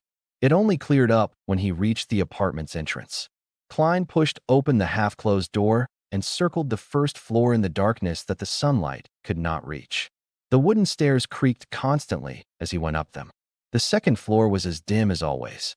Klein released his perception and looked into the darkness. However, not only did he fail to discover any clues regarding his notebook, he even failed to see any invisible spiritual bodies. If it's so easy to encounter them, most ordinary people would not have already sensed the existence of extraordinary matters. Klein sighed in reflection. He had already understood that most spirits did not exist in the form of spiritual bodies, but in the form of spirituality. Only a spirit medium could effectively communicate with them. After circling the third floor once, Klein left the apartment and retraced his memory's footsteps towards Welch's place. He walked for a full hour, but did not discover anything along the way. Standing outside the garden bungalow, Klein looked at the building through the locked iron gates and mumbled to himself. There's no need for me to search Welch's place, right? Captain and Madame Daly must have done a carpet search of the place. Besides, I don't have the key. They can't expect me to climb the walls, right? I'll try another path tomorrow. I've walked so much today, but there are no step counter rankings. While lampooning, Klein returned to the nearby district. He planned on taking a public carriage to Blackthorn Security Company to retrieve his daily allocation of 30 bullets. He needed to make use of his time and practice. A seer's lack of quick and effective offensive means could only be made up with his revolver and cane. The district around Welch's place was relatively clean. Shops with clean and bright windows lined the two sides of the street. At the turn of the street, Klein was just about to seek out the carriage stop when his gaze swept past a few signboards on the second floor. Harrod's Department Store, Military Veterans Mess, Divination Club. Divination Club. Klein silently repeated the name and recalled that he had to act as a seer. Yes, I should take a look and seek out new ideas. Amid his mixed thoughts, Klein went across the street and went to the second floor. He entered the main foyer to see a beautiful female attendant. The woman with coiled brownish-yellow hair sized up Klein before saying with a smile, "Sir, do you wish to have your fortune told, or do you wish to join our club?" "What are the conditions for entry?" asked Klein casually. The woman explained with great familiarity.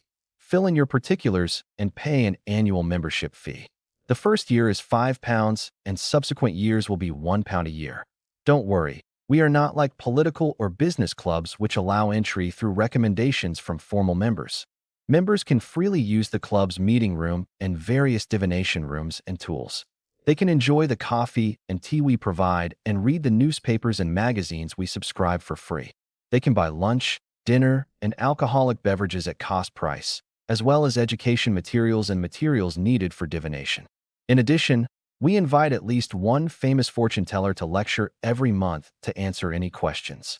Most importantly, you can find a bunch of friends with the same hobbies and have an exchange with them. It sounds pretty good, but I do not have the money."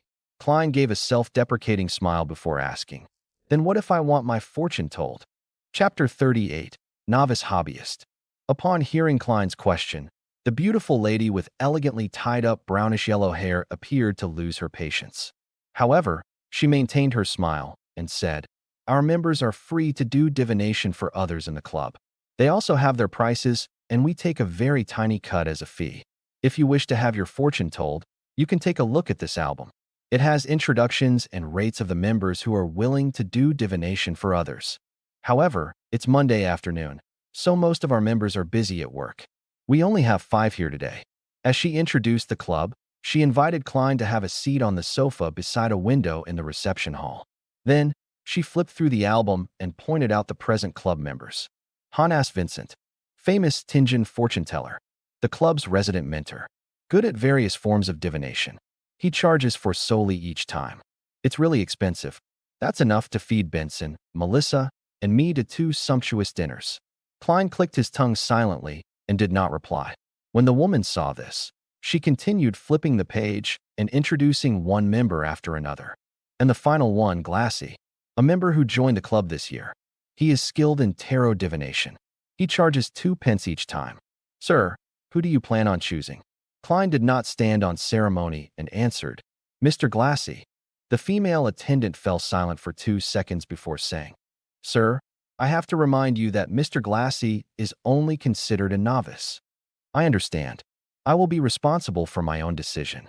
Klein nodded with a smile. Then please follow me. The woman stood up and led Klein through a door beside the reception hall. It was not a very long corridor, and an open meeting room was situated at its end. There was enough sunlight, and it was equipped with tables and chairs. There were newspapers, magazines, and paper cards. A faint coffee aroma drifted out. About 2 rooms from the meeting room, the attendant gestured for Klein to stop. She sped up her pace and entered the room. Schiffer shouted gently, Divination. Mr. Glassy, someone wishes. Me? A voice filled with surprise and doubt immediately sounded. Following that, there was the sound of a chair moving. Yes, which divination room would you like to use? Replied the lady without any emotion. Topaz room. I like Topaz. Glassy appeared by the meeting room's door and looked curiously at Klein, who was waiting not far away. He was a man in his 30s. His skin was slightly dark and his pupils were a dark green shade. Under his light, yellow and soft hair, he was dressed in a white shirt and black vest. A monocle hung from his chest, and he seemed to have a good disposition. The attendant did not say anything further as she opened the door to the Topaz room, which was next to the meeting room. The curtains inside were tightly shut, making it dim. It appeared that only by doing so would one gain revelations from the gods and spirits to obtain an accurate divination outcome. Hello there. I'm Glassy. I never expected you to choose me for your divination. Glassy gave a gentleman's bow, briskly stepped into the room, and sat behind a long table. Frankly, I'm only attempting divination for others. I do not have much experience. For now, I'm not a good fortune teller. You still have a chance for regret. After Klein returned the bow, he entered and closed the door behind him. By the light seeping through the curtains, he said with a smile, You are a really honest man, but I'm someone who is very firm on his choices. Please have a seat. Glassy pointed at the seat in front of him and thought for a few seconds. Divination is my hobby. Heh. In life, one often receives guidance from the divine, but he is unable to accurately understand the ordinary person meaning. This is the reason why divination exists and also why I joined this club. In this aspect, I still lack confidence. Let's make the divination that follows an exchange a free exchange. How do you like my suggestion? I'll cover the fees the club requires. It's just a quarter pence. Klein did not agree or shake his head. Instead, he smiled. From the looks of it, you have a pretty well-paying and decent job. While he said so, he leaned his body forward slightly. He held his forehead with his right fist and tapped at it twice. But that does not enhance the accuracy of my divination, answered Glassy humorously. Does your head hurt? Do you want to divine problems regarding health? A little. I wish to divine where an item is. Klein had already thought of an excuse as he slowly leaned back. In his eyes, Glassy's aura clearly presented itself. The orange colors by his lungs were dark and sparse. They even influenced the brightness in other areas. This is not a symptom of exhaustion. Klein nodded in an indiscernible manner. Are you searching for a lost item? Glassy thought for a few seconds before saying, Then let's do a simple determination. He pushed the neatly stacked tarot cards on the black table toward Klein. Calm down. Think of that item and ask yourself, can it still be found? While doing so, shuffle and cut the deck. All right. Klein actually did not remember what the ancient notebook looked like. All he could do was repeat the question to himself. Can the Antigonus family's notebook still be found? While he repeated the thought, he skillfully shuffled and cut the deck. Glassy picked the topmost card and pushed it in front of Klein. The card was facing down horizontally. Turn it clockwise until it sits vertical. Then flip it open. If the card is inverted, which means the picture on the card is facing away from you, it indicates that the item cannot be found. If the card is upright, then we can continue the divination and seek its actual location. Klein followed his instructions and turned the horizontal card vertical. He clasped the end of the tarot card and flipped it over. It was an inverted card. What a pity. Glassy sighed. Klein did not respond because his attention was focused on the tarot card in front of him. The inverted card's picture was dressed in gorgeous clothes and splendid headdress. The Fool. It's the Fool again? It can't be so coincidental, right? According to the Hanged Man and Old Neil, divination is the outcome of the communication of spirituality and the spirit world with a higher dimensional me. Tarot cards are only a convenient tool to read what the truth symbolizes. In theory, using any divination item doesn't matter as it doesn't affect the outcome. Klein frowned as he thought for a moment. Can it be divined whether the item is already in the hands of others? Of course. Follow the same procedure and do it again. Glassy nodded with rich interest. Klein shuffled and cut the deck while thinking of his question. He drew a card and placed it horizontally before turning it vertical clockwise. He finished all the preparations with a serious expression. Taking a deep breath, Klein reached out his hand and flipped over the tarot card. Please do not be the Fool again. While praying, he suddenly relaxed because the card was that of the Star and it was inverted. From the looks of it, the item has not been taken by others yet, interpreted Glassy with a smile. Klein nodded and raised his right hand. He tapped his glabella, looking as though he was deep in thought. Then, he took out 2 pennies with a dark copper luster from his pocket and pushed it towards Glassy. Didn't I say it was free? Glassy said with a frown. Klein laughed as he got up. This is the respect divination deserves. All right, thank you for your generosity. Glassy stood up and reached out his hand. After shaking his hand, Klein took 2 steps back and turned around. He walked to the door and twisted the doorknob. Just as he was about to leave, he suddenly turned his head and made a terse sound. Mr. Glassy, I suggest that you see a doctor as soon as possible. Focus on your lungs. Why? Asked Glassy in surprise. Are you cursing me because you aren't pleased with the divination results? Klein thought for a moment before saying, It's a symptom based on the color of your face. Well, your glabella seems dark. Glabella seems dark. It was the first time Glassy was hearing such a description. Klein did not explain further as he walked out the room with a smile. He closed the wooden door behind him. Is he an unlicensed doctor or a herbalist? Glassy shook his head, amused. He then picked up his monocle for divination. On careful look, he realized his glabella was indeed dark. But this was a problem of the environment. In the darkness, due to the closed curtains, not only was his glabella dark, his entire face was shrouded in darkness. It's not a very likable joke. Glassy muttered. He worriedly divined his own health to make sure that everything was all right. After leaving the divination club, Klein had an additional plan for the future. It was to save as much money as possible to pay the annual fee to become a member of the club, after which he could begin acting as a seer.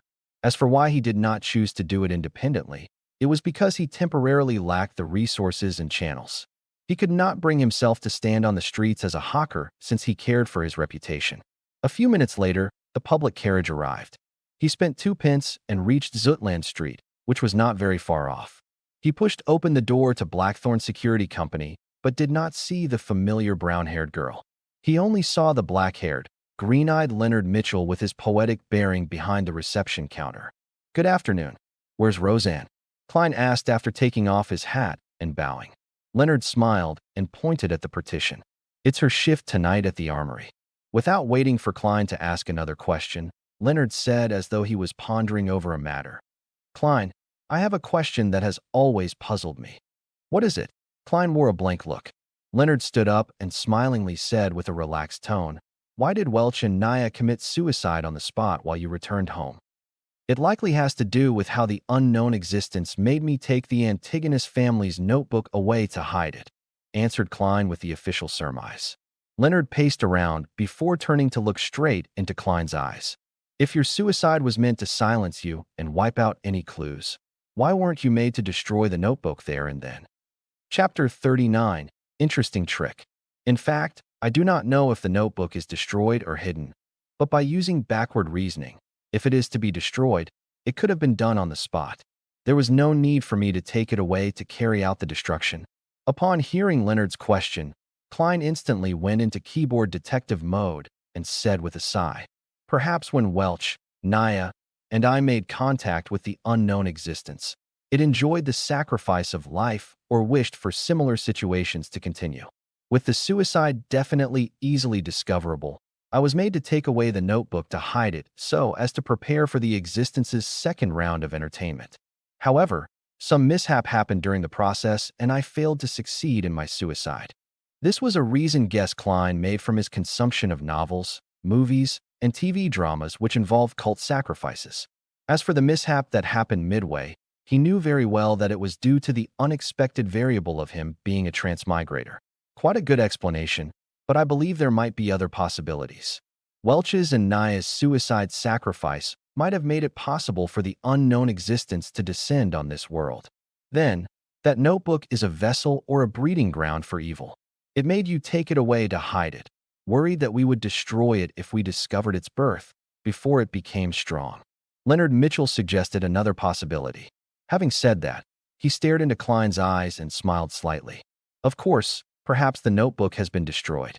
The goal is to hide its content, to conceal the vessel or the brooding of evil. That way, there is a sufficient reason for your failed suicide. What does he mean? Is he suspecting me? Is he suspecting that the original Klein's body is a vessel or used for the brooding of evil? No, what he's being a vessel for is a transmigrator.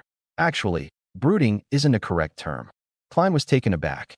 While he secretly criticized the idea, he weighed his words. I will not try to defend myself since I've lost memories from that period. Be it Captain or Madam Daly, they have already confirmed that I'm fine. Your joke isn't funny. I'm only considering a possibility. It does not eliminate the blow the unknown existence encountered when it descended which caused your suicide to fail. We believe that the goddess will ultimately bless us. Leonard laughed as he changed the subject. Did you discover anything in the afternoon? After the conversation and the previous encounters, Klein was very wary of Leonard. He answered in a composed manner, No, I plan on trying a different route tomorrow afternoon. He pointed to the partition and said, I'll need to head to the armory to draw the bullets. The shooting club opened to 9 at night. After all, its availability increased only after many of its members got off work. May Goddess bless you. Leonard smiled as he gestured the sign of the crimson moon on his chest. He watched Klein pass through the partition and listened to his footsteps down the stairs. Leonard's smile gradually vanished as a look of doubt appeared in his green eyes. He whispered something with a displeased tone. Asterisk, asterisk, asterisk. Down the stairs, Klein followed the gas lamp-illuminated corridor to the armory and archives. The iron door was open and the brown-haired Roseanne was standing in front of the table. She was chatting with a top hat-wearing middle-aged man with a thick black beard. Good afternoon, no? Good evening. It's always night here. Klein, I heard from old Neil that you have become a Beyonder? It's called Seer? Roseanne turned her head and deluged him with her questions. She did not hide her curiosity and concern. Klein nodded with a smile. Good afternoon, Miss Roseanne. It's indeed always night here, but it makes one feel a sense of serenity. The description you gave wasn't accurate enough. It should be said that the sequence potion I consumed has the name Seer. You still chose to become a Beyonder after all, Roseanne said with a sigh as she fell into a deep thought. Klein looked at the middle-aged man beside her and asked politely, You are? Another Nighthawk member, or one of the other 2 civilian staff I have not met? Roseanne puckered her lips and said, Brett, our colleague. He wishes to change slots with me to free up the night after tomorrow. He plans on going to the theater in the North Borough with his wife to watch The Prideful One. It's to celebrate their 15th year wedding anniversary. He's truly a romantic gentleman. Brett smiled as he extended his hand and said, With Miss Roseanne around, there's nothing that requires repeating. Hello, Klein. I never expected you to become a Beyonder so quickly. As for me, I might never have the courage. Perhaps it's as the saying goes, the ignorant knows no fear, Klein said in a self-deprecating manner as he extended his hand to shake Brett's. Me not having courage is not something bad, said Brett with a shake of his head. A Beyonder once told me before his death to never probe strange and dangerous matters. The less you know, the longer you live. At that moment, Roseanne interjected. Klein, there's no need to mind it. I heard from old Neil that as a seer, you are used as support. It's relatively safe as long as you do not attempt to communicate with unknown existences. Why are you dressed in such clothes? It's so unbecoming of a gentleman. What are you here for? I'm here to draw my 30 bullets. Klein did not reply to Roseanne's first question. He believed that the lady would quickly forget the matter. All right. Roseanne pointed at the table and said, Brett, it's all yours. You should know where the keys and bullets are. Oh, old Neil really is petty. He did not even leave his hand-ground coffee behind. He promised me that I could drink my fill today. She prattled on as Klein received the bullets. The duo left together and went their separate ways at Zutland Street. One took a public carriage home while the other walked into the shooting club. Bang, bang, bang. Klein repeated the process, gripping the gun, raising his arms, shooting, releasing the cylinder, ejecting the empty shells, and stuffing in rounds, again and again. He became familiar with the process and built it into his muscle memory. Of course, he had a few breaks in between to review and correct the process. After finishing his practice, Klein used the grounds to do various exercises like push-ups. He worked hard to train his body to improve his physique.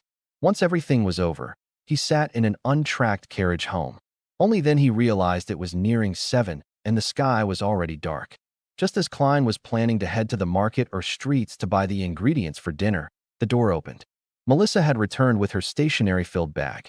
Apart from that, she carried quite a lot of groceries. I thought you and Benson would be home rather late. This morning, I took out one solely from the place where you stash your money. Upon seeing her brother's questioning look, Melissa explained in her usual serious manner. Since you took the money, why didn't you take the public carriage to school? Klein had been reminded of the matter from the morning. Melissa said with a frown, Why should I take a public carriage? It costs 4 pence to get to school. A return trip means 8 pence. Counting Benson and you, we will be spending 24 pence on transportation daily. That's a whole 2 solely. In a week, yes, without counting Sunday, that's still 12 solely. It's almost equal to our rent. Stop, stop, stop. Don't flaunt your mathematical prowess. Klein lowered his palm in an amused manner. Melissa first stopped before adding, It's pretty good walking to school. Or that everyone should exercise frequently. Besides, I can pick some damaged components on the way. Teacher said. Klein chuckled and said, Then let's do the math again. The public carriage costs 12 solely. The rent is 12 solely and 3 pence. It's a total of £1 for solely and 3 pence. Using Benson's salary is enough to pay for it, and there will be quite a bit of change left. Yes, he received last week's salary. As for me, I can still earn £1.10 solely every week. Even if we eat meat every day while counting expenses like gas, charcoal, wood, and condiments, we would still have some left if we are frugal with lunch. We can even subscribe to the morning papers for just 1 penny. In 2 months, when I make up for the advance payment, I can save money for both you and Benson. We can have new clothes. But we have to think of the possible accidents. Melissa stayed firm on her point. Klein smiled at her and said, Then, we can eat less meat. Don't you find spending 50, no, 100 minutes on the road a waste of time? You could use that time to read more and think over problems and improve your results. That way, Melissa, you will graduate with excellent grades. You will be able to find a job with a pretty good salary. When that happens, what is there to worry about? He fully displayed his experience gained from debating with people on message boards and finally convinced Melissa. She agreed to take the public carriage to school. Phew, I've finally suckered her into doing it. No, how can I call it suckering? This is called convincing. Klein lampooned before taking over the groceries that Melissa had bought. He said with a sigh, Remember to buy beef or meat like mutton and chicken. Eat until you're full and enjoy yourself. Only then will you be equipped with a healthy body and a clever brain to match the demanding requirements needed for your studies. Just mentioning it makes me salivate. Melissa puckered her lips and after a few seconds of silence, said, All right. The next morning, after ensuring that Melissa took a public carriage, Klein and Benson separated and went to their respective companies. The moment Klein stepped into the door, he saw old Neil and Roseanne chatting by the reception desk. The former was still in his classic black robe, without any concern for the gazes of others. The latter had changed into a casual cream-colored dress. Good morning, Mr. Neil, Miss Roseanne, greeted Klein as he took off his hat. Old Neil gave him a mischievous look. Good morning. You did not hear anything you shouldn't have heard last night, right? No, I slept very well. Klein was also quite puzzled over that. He could only put it down to his inadequate perception. Haha, don't mind that. Actually, it's not that easily heard. Old Neil pointed to the partition and said, "Go to the armory. We will continue our mysticism lessons this morning." Klein nodded and followed Old Neil down the stairs and arrived at the armory to replace Brett, who had been on duty the entire night. "What will we be learning today?" asked Klein curiously. Old Neil dragged out his response and said, "The complicated and basic knowledge. But before that, let me teach you an interesting trick." He pointed at the silver chain on his wrist. There was a pure moonstone hanging from the chain. Chapter 40, Mysticism Curriculum. An interesting trick? Klein asked out of extreme curiosity. Old Neil chuckled and said, "I'll complete my patrol of the armory, storeroom, and archives. Use the 2 cups on the table to make 2 cups of coffee. In one of the cups, put something unpleasant. As for what it is, you can decide for yourself. Use your imagination. The only request from me is to not waste too much coffee powder. Those are coffee beans grown on the Fainapotter Plateau and hand ground by me." All right. Although Klein was unsure what Old Neil was up to, he happily agreed to it. He watched him open the iron gates to the armory with a copper key and then heard the echoing footsteps inside. Slowly, he settled the cups down and confirmed that there was still hot water in the kettle. He removed the silver tin can's lid and, using a tiny spoon with a metallic sheen, Klein scooped a spoonful of rich, aromatic coffee powder into each of the 2 cups. Then, he poured in the hot water and stirred it. As a transmigrator who came from an era abundant in resources, he was no stranger to coffee. However, it was only limited to instant coffee. After finishing the task, Klein pondered for a moment and sat down. He crossed his right leg and took some of the mud which had stained the bottom of his leather boots and placed it in the left cup. Then, he carefully stirred it again until the colors and smells of the 2 cups of coffee were practically indistinguishable. A few minutes later, Old Neil walked out the armory while swinging his keys. He then closed the iron gates with a clang. "Are you done?" He turned his slightly turbid dark red eyes over and looked at Klein across the table. "Yes," replied Klein with a nod. Old Neil chuckled and removed the silver chain around his wrist and sat down. His expression quickly turned serene. He held out his chain-holding left hand and allowed it to hang over the coffee cup to his right. The moonstone nearly touched the liquid. Amid the relaxing calmness, the moonstone trembled suddenly. It began spinning the chain in a counterclockwise manner. "This cup is the one with the unpleasant thing," said Old Neil surely. Without waiting for Klein to confirm, he put away the silver chain and picked up the other cup of coffee and took a sip. "Do you like bitter coffee? I'm used to having a tablespoon of sugar and a tablespoon of milk." Klein did not reply, but instead asked with his interest piqued, "Your divination sure is accurate. Was it because of the moonstone?" "That was moonstone, right? The cosmos. This is known as pendulum dowsing in divination. It's also called spirit dowsing. It relies on your own astral projections connection to the spirit world and communicate with spiritual intelligence through the aid of natural materials such as crystals, gems, or special metals. The good and bad of things can be divined. Let's talk about the 2 cups of coffee. A counterclockwise motion implies bad, while a clockwise motion is good. If it doesn't move, it's neither good nor bad. You can write the statement on a piece of paper. Take note, it's a statement and not a question." Old Neil put down the cup of coffee and explained in detail. Klein asked as though he was thinking, "Does that mean one shouldn't use questioning sentences?" "Yes, you cannot use 'is so-and-so willing to be my fiancé,' but you should instead use 'so-and-so is willing to be my fiancé.' Write it on a piece of paper and place it on the desk. Then use your dominant hand to hold the pendulum chain. Take note, use your dominant hand," said Old Neil with a chuckle. "When doing so, keep your arms straight. Adjust the chain's length and make the moonstone hang just above the piece of paper to the point of almost touching what we wrote. Then, close your eyes and repeat the sentence 7 times in your mind. Open your eyes when you are done and see if the spirit pendulum turns or not. If it doesn't, close your eyes again and repeat the process until it moves." Klein nodded slightly and asked, "Counterclockwise means no, and clockwise means yes? It can also be interpreted as success or failure," corrected Old Neil. He taught Klein the other usages and details of spirit pendulum divination. Klein pondered over the matter and discovered that it was a very useful divination trick. For instance, he could quickly use it in an unfamiliar environment to determine if the food he was offered was poisonous or not. He did not need any additional knowledge of field biology. Of course, such divination methods were overly simple. The answers he could receive were limited to 2 or 3. There was no way for deeper investigation or interpretation. For example, although something could be harmful to the body, it could become very beneficial after some processing. An example was certain foods. They were indeed damaging to the body, but nothing serious. If one was on the brink of starving, eating it would not be a huge problem.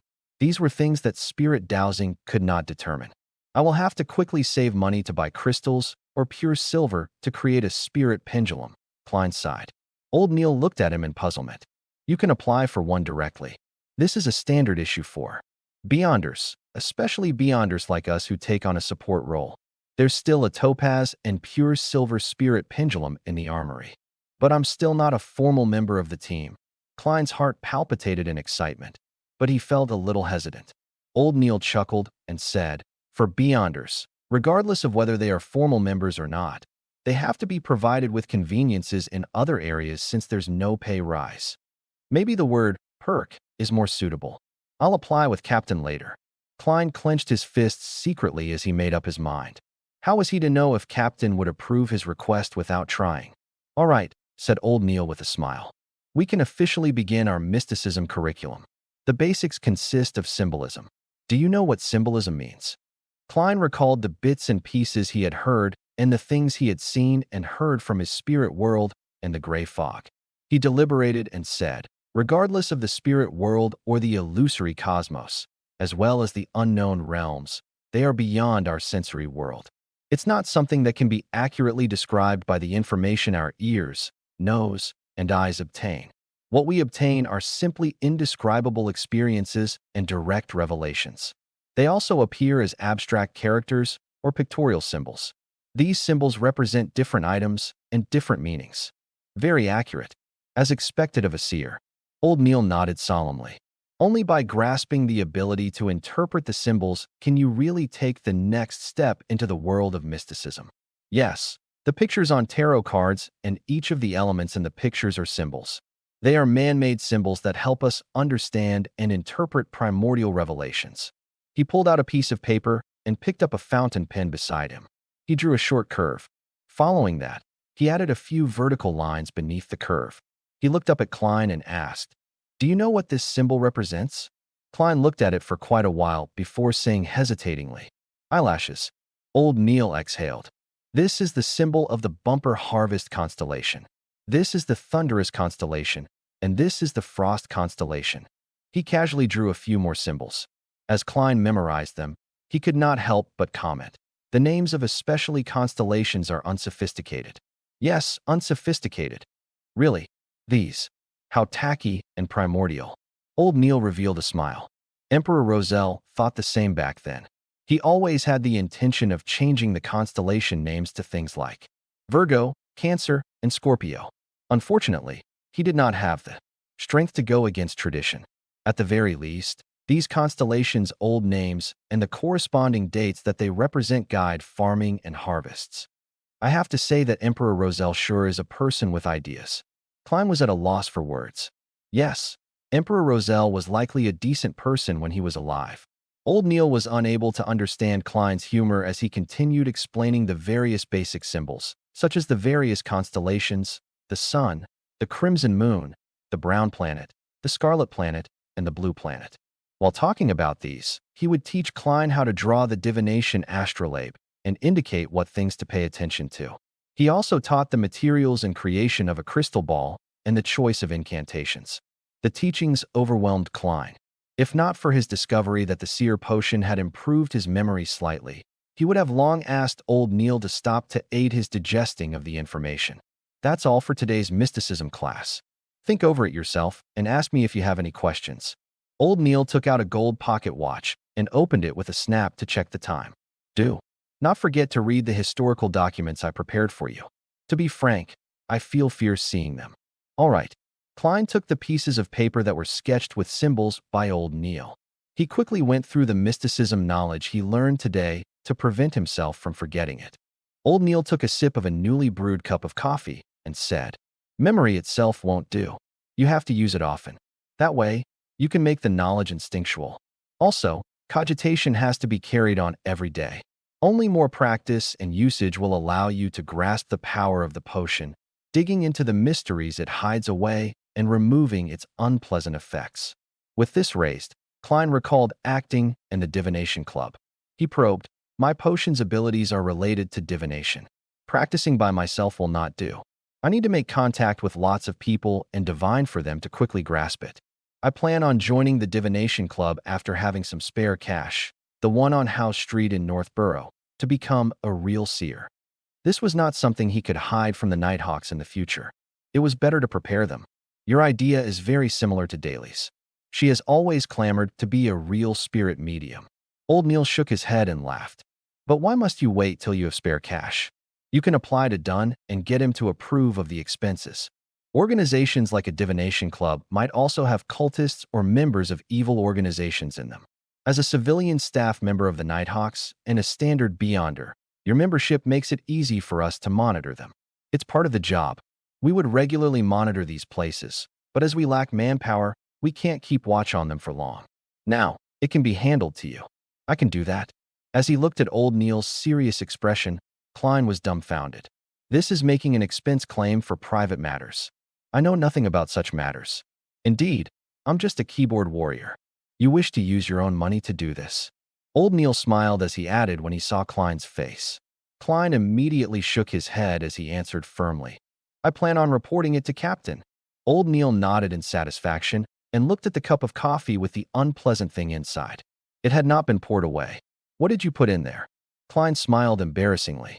"It's just some dirt underneath my boots. Its color and your coffee powder looks almost the same."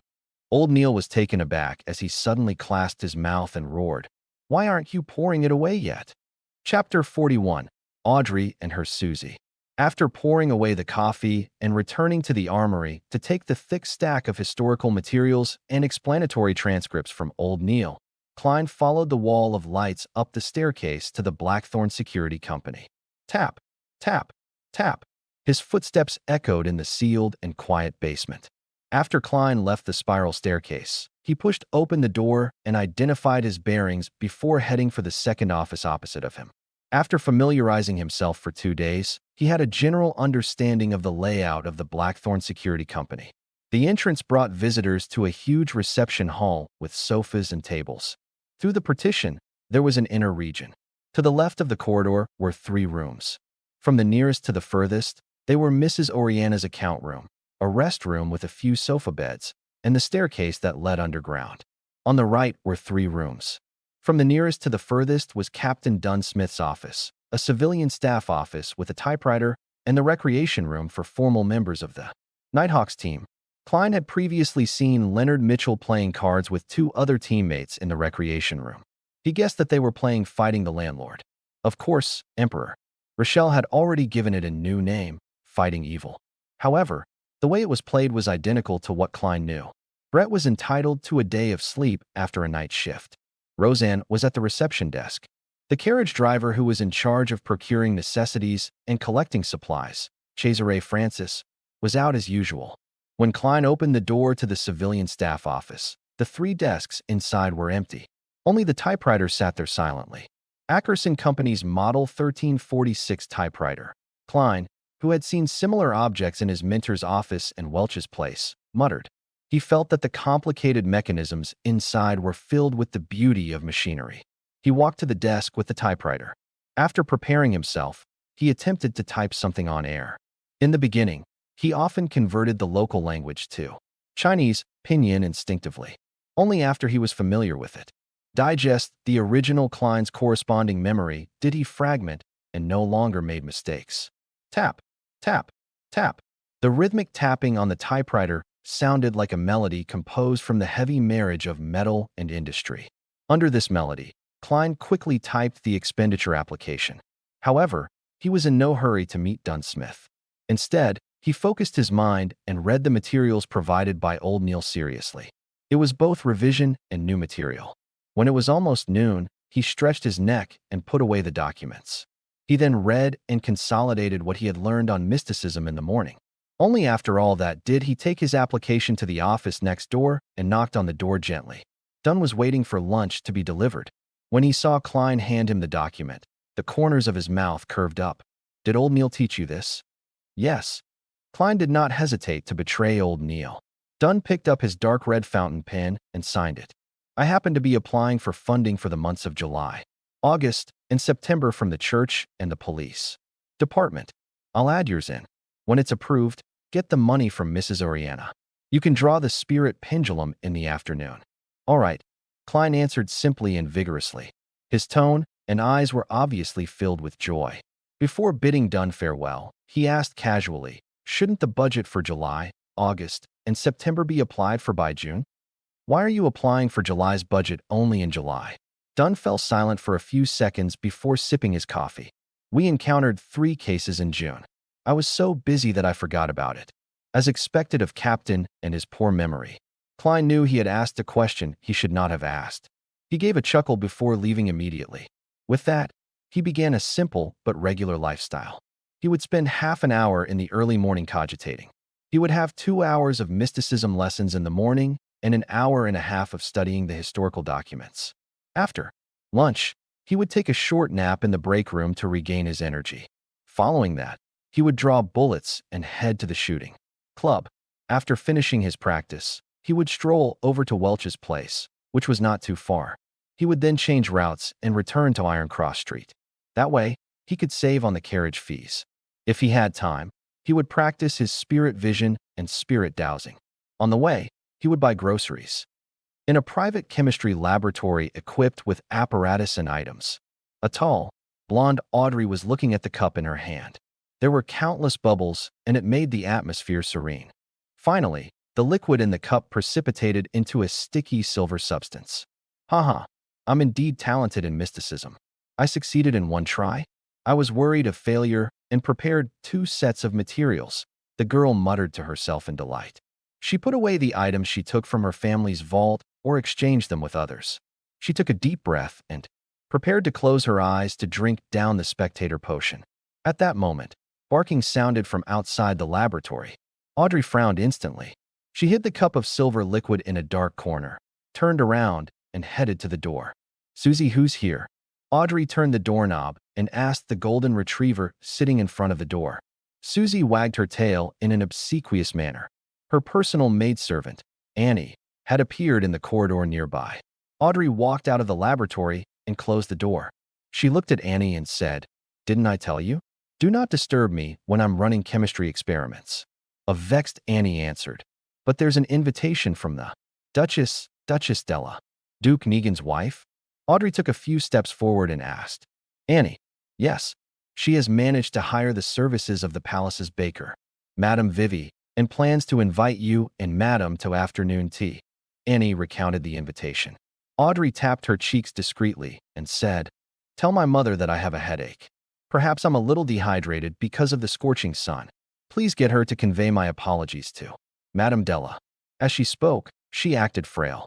"Miss, it's not only afternoon tea, but a literature salon," added Annie. "But that won't treat my dizziness. I need rest," rejected Audrey firmly. Simultaneously, she muttered deep down, "If they insist, I'll faint for all of you to see.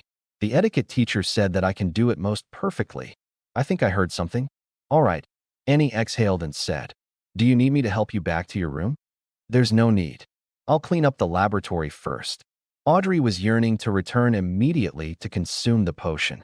However, she suppressed her impatience. She only returned to the laboratory's entrance when she saw Annie leave. Suddenly, she discovered that the golden retriever, Susie, who was waiting outside, was gone. Furthermore, the door to the laboratory was half opened.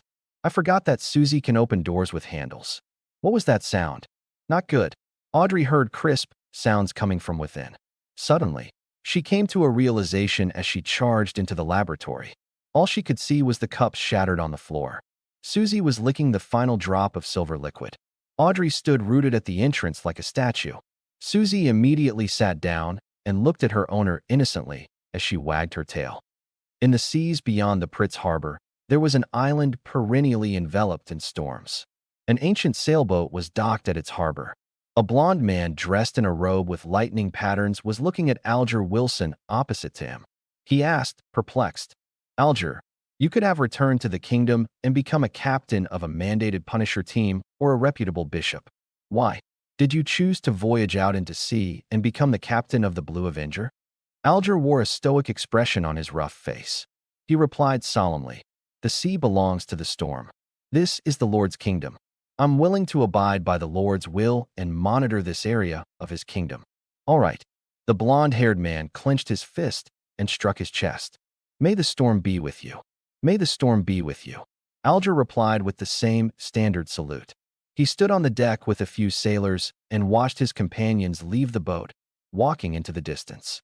"Signs you do not understand because you do not know enough," Alger muttered silently. Meanwhile, Audrey finished her second concoction in a panic-stricken state. Seeing that the silver potion looked nothing different from before, she was nearly moved to tears. Gulp. She quickly drank down the spectator potion. Friday. A storm befell Tingen. The heavy rain pounded on the windows of every household. Inside the Blackthorn Security Company, Klein, Roseanne, and Brett sat on the sofa in the reception hall and enjoyed lunch. As there was only a kettle for boiling water, there was no way to heat up leftovers. Klein could not eat rye bread every day or take the carriage home every day. If he did that, he would have to walk from Iron Cross Street to Welch's place in the afternoon and consider taking a carriage back. It was a waste of money. Therefore, he began joining Roseanne and his colleagues in eating the so-called office rations. The nearby Old Will's restaurant would punctually send a waiter at 10:30 every day. He would ask for their orders, and after determining the quantity, he would send it over at 12:30. The food was contained in what resembled meal boxes. At 3, he would return to take their orders for dinner and take back the utensils. The rations included meat, vegetables, and bread. Although the quantity was lacking, it was barely sufficient to fill a person. The cost of a meal ranged from 7 to 10 pence, depending on the different premium levels. Klein would always thicken his skin and order the meal costing 7 pence. Typically, there was half a pound of wheat bread, a tiny piece of meat cooked in different ways, a ladle of thick soup with vegetables, and tiny bits of butter or margarine. "We actually only have one Nighthawk here today," Roseanne said as she delivered a spoonful of thick soup into her mouth. "I heard that a case with cultist elements is going on in Golden Industry. Therefore, the police department has requested for 2 Nighthawks," Brett said as he put down his bread. Klein used the remaining wheat bread and dabbed it into the last bits of meat juice before stuffing it into his mouth. He did not say a word. Under his left sleeve, there was a silver chain with a topaz hanging. At that moment, knocks sounded outside the half-closed main door. "Please come in." Roseanne was taken aback as she put down her spoon. She quickly used a handkerchief to wipe her mouth and stood up. The door was pushed open as a man in a half-top hat came in. The left shoulder of his black formal suit was drenched. The sides of his hair had grayed. He put away his umbrella and said to Klein and company, "Is this the former small mercenary squad?" "You can say that," answered Roseanne like clockwork. The lanky man coughed and said, "I have a mission request." Chapter 42, Butler Klee. A mission request. You probably came to the wrong place. This security company's signboard is really nothing but a signboard. Klein immediately held back his urge to lampoon when he heard the visitor. How he yearned for there to be a message board and a screen for him to share his thoughts. But he soon realized that he had once asked a similar question. The captain's answer was that they could take on jobs if they were free. The money earned could be used as funding for the team's petty cash account and bonuses for the participants. Roseanne's eyes darted around as she thought for a moment before saying, "Our security personnel are all out on missions. The fastest it will take for them to return is an hour. If your matter isn't urgent, you can consider our services." Among the 6 formal Nighthawk members, Captain Dunn Smith had been invited to the cathedral by the bishop for some unknown discussion. Leonard Mitchell was guarding Cheney's gate in his place. Corpse Collector Fry and Sleepless Royale Radine had already headed to the Golden Indus Borough to assist the police in the investigation of a robbery case with cultist inklings. Sleepless Kenley White was on leave, while Midnight Poet Sikatron had gone to Raphael's Cemetery in the north suburb for a daily patrol. As for the remaining 2 Beyonders, Old Neil was frail and too advanced in his years. He had not taken any missions in a long time. Klein was still a novice and was truly inadequate in various aspects. "They are all out." With one hand holding his umbrella, The lanky man's expression turned gloomy as he took off his hat. He bowed and said, "Sorry for intruding. Goodbye." He turned around and walked out. He went down the stairs and left 36 Zutland Street amid the spattering rain and howling winds. What a bloody pity. Roseanne watched the man left and sighed regretfully. Although she would not have gotten any share of the commission, she definitely would have been able to partake in a sumptuous meal. There's nothing we can do about it. Cheney's Gate needs someone watching it all the time. Klein put down his cutlery in satisfaction. Even though he did not like the soup mixture of turnips and vegetables, he still drank it clean. Don't tell me you want Brett to take the mission? Or yourself? Roseanne rolled her eyes and giggled. Brett won't do, but you can. Our Mr. Seer. The moment she finished her sentence, she immediately realized what she had just said. She covered her mouth in shock because the door had not been fully closed. If someone walked past outside or heard anything about Beyonders, it would be considered a leak. Thankfully, Captain isn't around. Roseanne looked out the door and secretly stuck her tongue out. Or I'll have to go for confession again. Brett and Klein laughed out in unison as they exchanged looks before beginning to put away the cutlery. After everything was done, Klein, who did not bring his umbrella, decided to stay at Blackthorn Security Company due to the ongoing rain.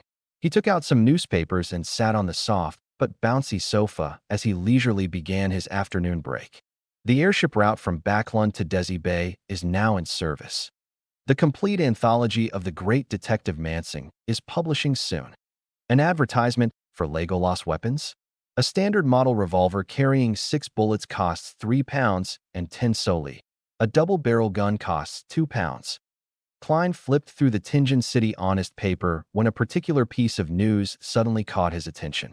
The suspect responsible for killing Mr. Welch and Miss Naya has been caught. We believe it is a much-needed reprieve from the horror that has gripped North Borough, Golden Indus. Borough and East Borough. Welch's father, Mr. McGovern, who is a banker, has escorted his youngest son's corpse back to Constant City where a grand burial will be held. After reading it a few times, Klein suddenly sighed. From the looks of it, Welch's father had bought the police's explanations and did not hire a private investigator to investigate the matter. His grief from losing his youngest son can't be any greater than that of my parents who lost their only son. In a sullen mood, Klein sat there motionless for a long time. He neither found it odd that he was not invited to Welch's and Naya's burials, nor did he feel depressed. Once everything calms down, I'll find a chance to offer a bouquet of flowers to their graves. Klein was about to take a nap in the break room when a knock came from the door of the reception hall again. "Please come in." Roseanne, who was nodding off, suddenly jolted awake. The half-closed door was pushed open again. The lanky man from before walked in once again. "Can I wait here? You're mercenaries." "No. Security personnel should be back soon, right?" he asked sincerely, trying his best to hide his anxious expression. "Sure. Please have a seat." Roseanne pointed at the sofa nearby. Klein asked out of curiosity, "Where did you hear about our security company? Who introduced you here?" He had made 2 trips despite the heavy afternoon storm while still willing to wait.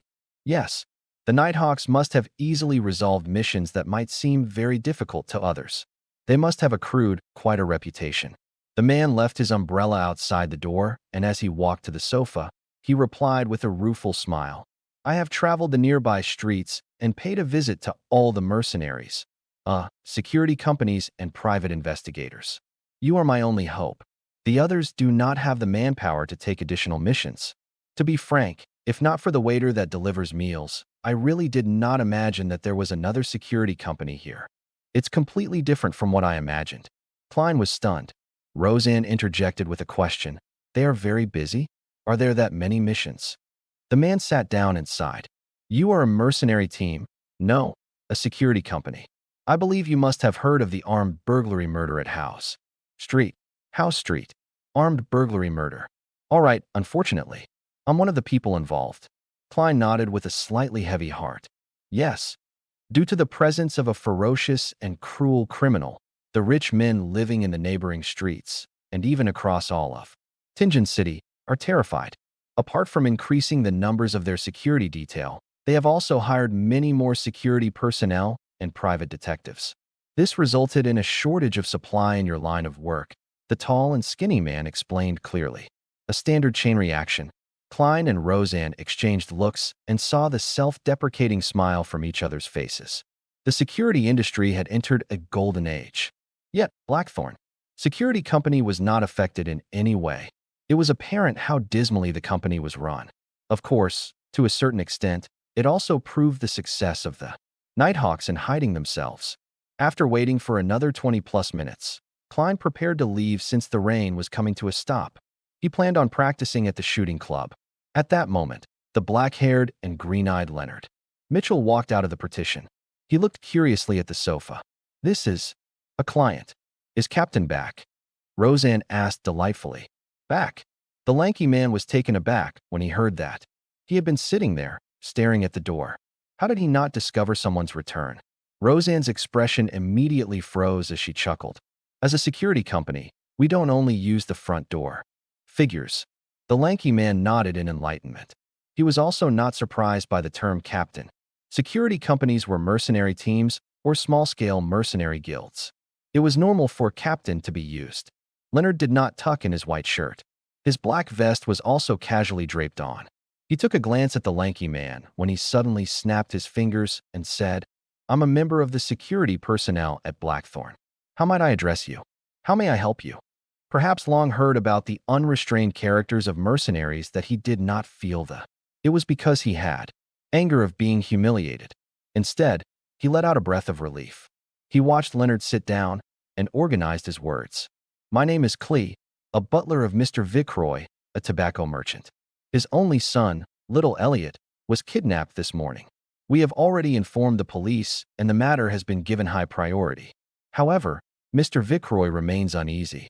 He wishes to go the channels which mercenaries, security through personnel have, as well as your understanding of Tingen, to investigate the case from a different angle and ensure that little Elliot is rescued safely.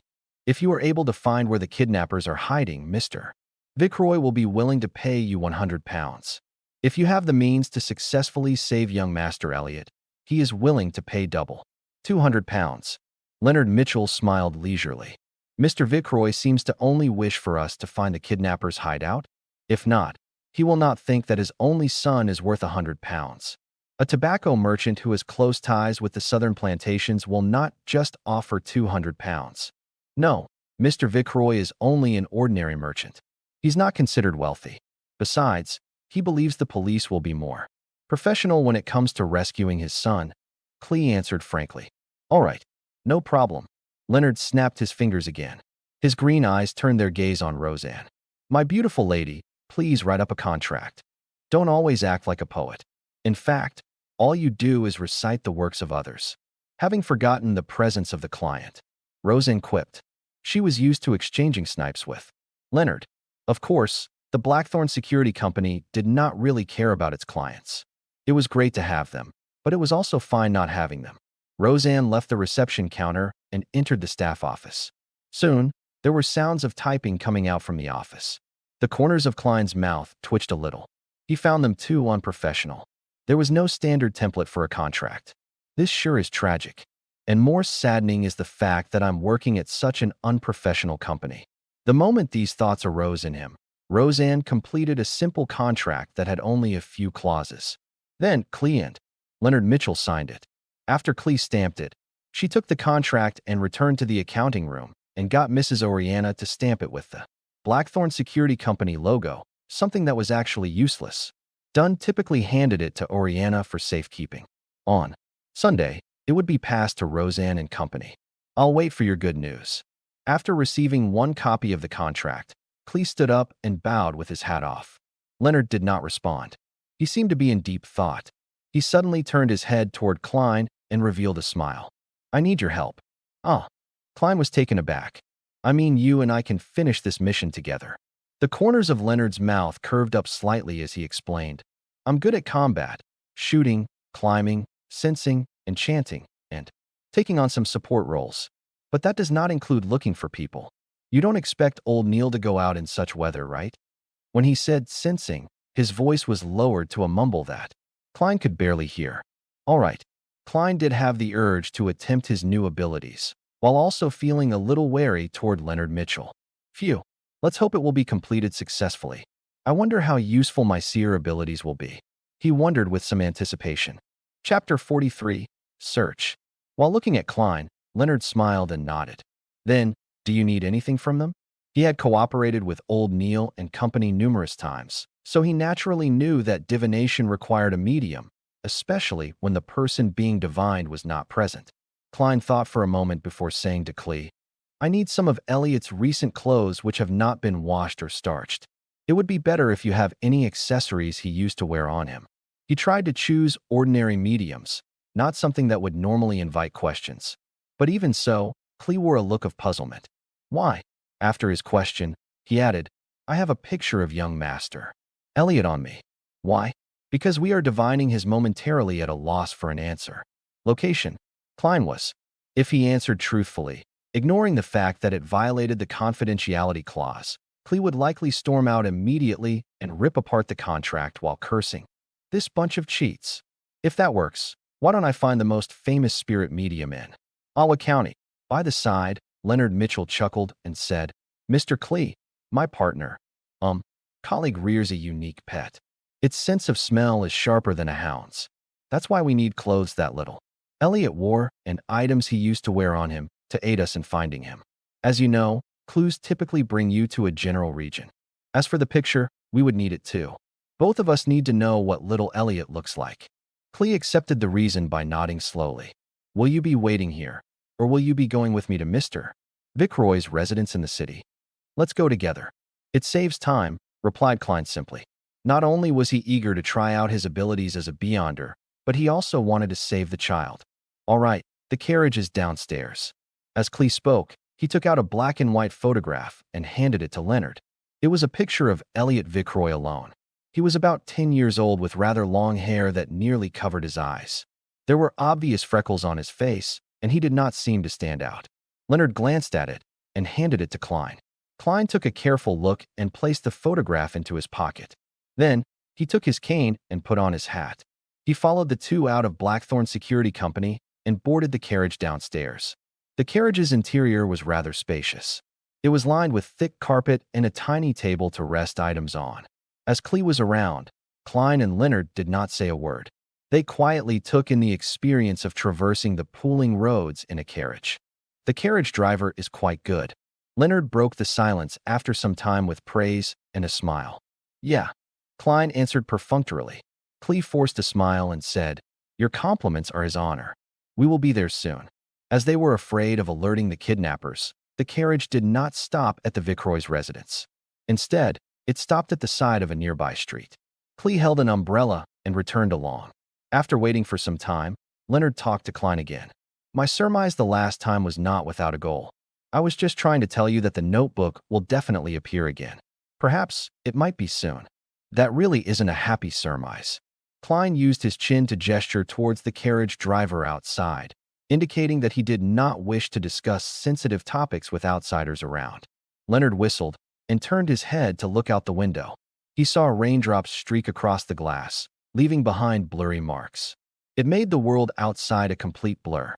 After a while, Klee returned with a bag of items.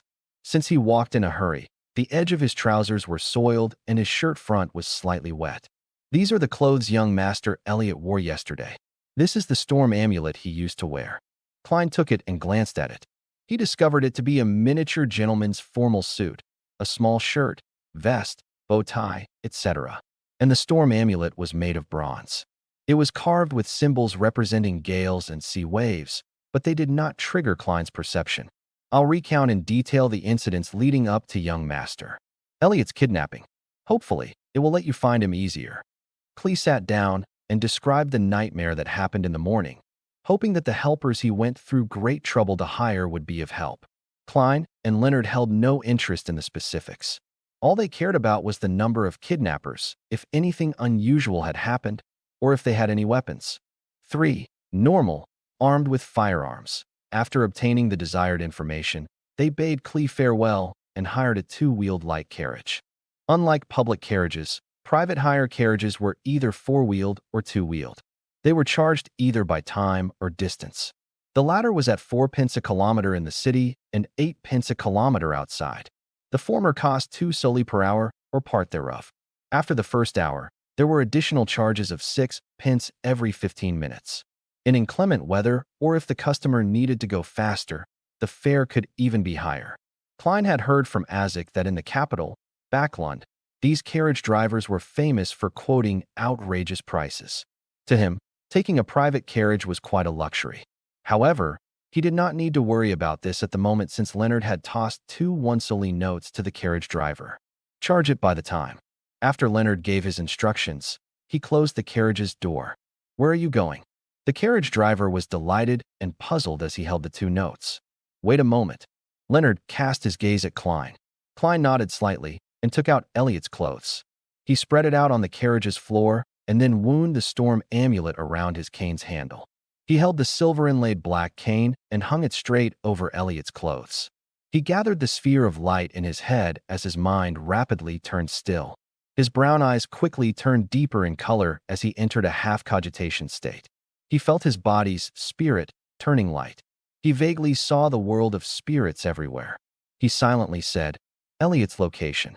After repeating it 7 times, he released his grip of the black cane, but the cane did not fall to the ground. It remained standing in front of him even though the carriage was shaking. Minute but invisible stirrings happened around Klein, and he felt as if pairs of eyes were looking at him. Over the past few days, Klein had felt this sensation occasionally when he was in the state of cogitation or spiritual vision. With a little fear, he looked at the cane with his deep black eyes. He recited once again in his heart, Elliot's location. Elliot's location. After he finished saying that, the cane fell and pointed straight ahead. Straight. Klein held the cane and said in a deep voice. His voice sounded a little ethereal, as though it could penetrate the unknown world. This was one of the divination abilities he had grasped. It was called dowsing rod seeking. The tool of choice had to be wooden, metallic, or a mixture of both. In ordinary circumstances, he would require 2 real dowsing rods. Dowsing rods were shaped like 2 straight metal wires tapered to an edge. He would hold on to the shorter side and turn it to ascertain the correct direction. But as a seer, Klein realized that through practice, he could search for people directly using this method. He could also use his cane as a replacement for dowsing rods. The direction in which the cane fell was the direction of the item he was seeking. As for the Antigonus family's notebook, Klein could not remember it at all. Without the slightest impression, there was no way for him to find it. Go straight. Leonard instructed the carriage driver loudly. We will tell you when there's a need to turn. The carriage driver did not understand why that was necessary, but the notes in his pocket and the willingness of his passengers to hand over the money kept him quiet. He chose to follow the strange instructions. The carriage proceeded slowly, passing through one street after another. Midway, Klein used dowsing rod seeking to correct their direction. After the carriage circled a building once, he finally determined that Elliot was inside. It had only been 30 minutes since they bade Clee farewell. After sending off the cane, Klein did not continue using Elliot's clothes. Instead, he placed the cane, entwined with the storm amulet, directly onto the ground. His eyes turned dark once again as the raindrops around him suddenly spun in place. The cane fell to the front with a slant. Klein pointed at the staircase and said, There. At times, I really envy old Neil. Similarly, I envy you now. Upon seeing this scene, Leonard smiled with a sigh. Klein shot him a glance and replied with a calm tone, This is nothing difficult. If you are willing to learn, you would definitely be able to master it. Your perceptivity should be very high, right? Leonard nodded and chuckled. That's not something good. He quickened his pace and walked into the building amid the ending rain. Klein was afraid of drenching his formal suit, so he jogged in tow. The building only had 3 stories. It was similar to a unit block from Earth. The entrance to each floor was situated along the flight of stairs. There were only 2 units on per floor. Klein used dowsing rod seeking on both the first and second floors, but the cane remained still while pointing upward. The 2 of them quieted their footsteps and arrived at the 3rd floor. Klein once again placed the black cane on the floor. Whoosh! A breeze blew across the stairs as his pupils changed colors. The darkness seemed like it could suck the souls of people. Whoosh! Whoosh! Whoosh! Sobs seemed to sound out around them. Klein relaxed his palm as the cane with the entwined storm amulet magically stood erect. He silently read Elliot's location again. He watched his black cane drop silently as it pointed to the right room. They should be in there. While Klein picked up his cane, he tapped his glabella twice. Various colors saturated as he looked at the right room. He saw all sorts of auras inside. 1, 2, 3, 4. 3 kidnappers and 1 hostage. The numbers match. One of their auras is short. It's likely Elliot. Mr. Klee said that they have 2 hunting rifles and a revolver. Klein whispered. Leonard chuckled. Let me recite a poem for them. Why be a kidnapper? Why can't you happily be a civilized person? He put down the bag with Elliot's clothes and took 2 steps serene and forward. His expression melancholic suddenly turned. His magnetic and deep voice gradually sounded. Oh, the thread of horror, the hope of crimson cries. One thing at least is certain, that this life flies. One thing is certain, and the rest is lies. The flower that once has bloomed forever dies. Chapter 44, Fate. Leonard's singing sounded like a lullaby as it lightly resounded through the doors and into the winding wooden stairwell. Klein's mind immediately turned torpid. He felt like he saw a silent moonlight and serene rippling lake. His eyelids rapidly turned heavy as if he were about to fall asleep standing. Amid these indistinct sensations, he also felt a strange, formless, and indifferent focus on his back. It felt like he was wandering the spirit world himself. A baffling sense of déjà vu suffused as Klein suddenly found his train of thought once again. With his strong spiritual perception and extreme familiarity with cogitation, he barely escaped the influence of the midnight poem. However, he remained serene and could hardly evoke any emotions. Soon, Leonard stopped singing as he turned his head with a smile. I'm considering asking Captain's permission to apply for a Phaenopotter lute. How can there not be an accompaniment when singing? Haha, I'm just kidding. I can hear them asleep.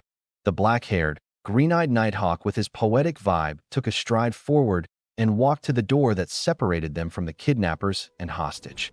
He suddenly moved his shoulder and threw a punch at the door's lock. Crack! The wooden board around the lock shattered in a muffled manner. This requires precise control. Leonard turned his head and smiled. He then reached his hand into the hole and opened the door. Klein, who had regained consciousness, was not as confident as him. He reached under his armpit, drew his revolver, and turned the cylinder, making sure that he could shoot at a moment's notice. As the door swung back, he saw a man sleeping on a table with a gun by his feet. Another man was rubbing his eyes in a daze while trying to stand up. Bam! Leonard slid forward and struck the awakening kidnapper unconscious. Klein planned to enter as well when he suddenly sensed something. He turned around abruptly and faced the stairwell. Tap, tap, tap. Footsteps were approaching from below. It became clear that something was a hatless man in a brown coat circling the stairwell in his progression toward the 3rd floor while hugging a paper bag of bread. Suddenly, he stopped. He saw a gun's barrel aiming at him with a metallic luster. His pupils reflected a young man dressed in a half-top hat, black formal suit with a bow tie of the same color. It also reflected the cane which rested along the rail and the dangerous revolver. Do not move. Raise your hands. 3, 2, 1. Klein's tone was deep but relaxed. He held the revolver with both hands as he tried to imagine the man as a target from his practice. Amid the tense atmosphere, the man in the brown coat threw the bag of bread and slowly raised his hands. Is this a kind of there been sir, misunderstanding? He stared intently at the finger that Klein had placed on the trigger as he forced a smile. Joke? Has. Klein was temporarily unable to determine if he was an accomplice or a neighbor, but he did not reveal any abnormalities. He said in a deep voice, do not attempt to resist. Someone will determine if it's a misunderstanding in a while. At that moment, Leonard, who had finished handling the kidnappers, walked out and noticed the man in the stairwell. He said leisurely, so the kidnappers have another accomplice responsible for buying and delivering food? Upon hearing this, the man's pupils constricted as he suddenly raised his foot and kicked the bag of bread up in an attempt to block Klein's vision. Seemingly unaffected, Klein coldly pulled the trigger like his usual training. Bang! Blood burst out from the man's left shoulder. He tumbled to the ground and attempted to escape from the 2nd floor. However, Leonard had already reached his hand towards the handrail before leveraging himself to jump over.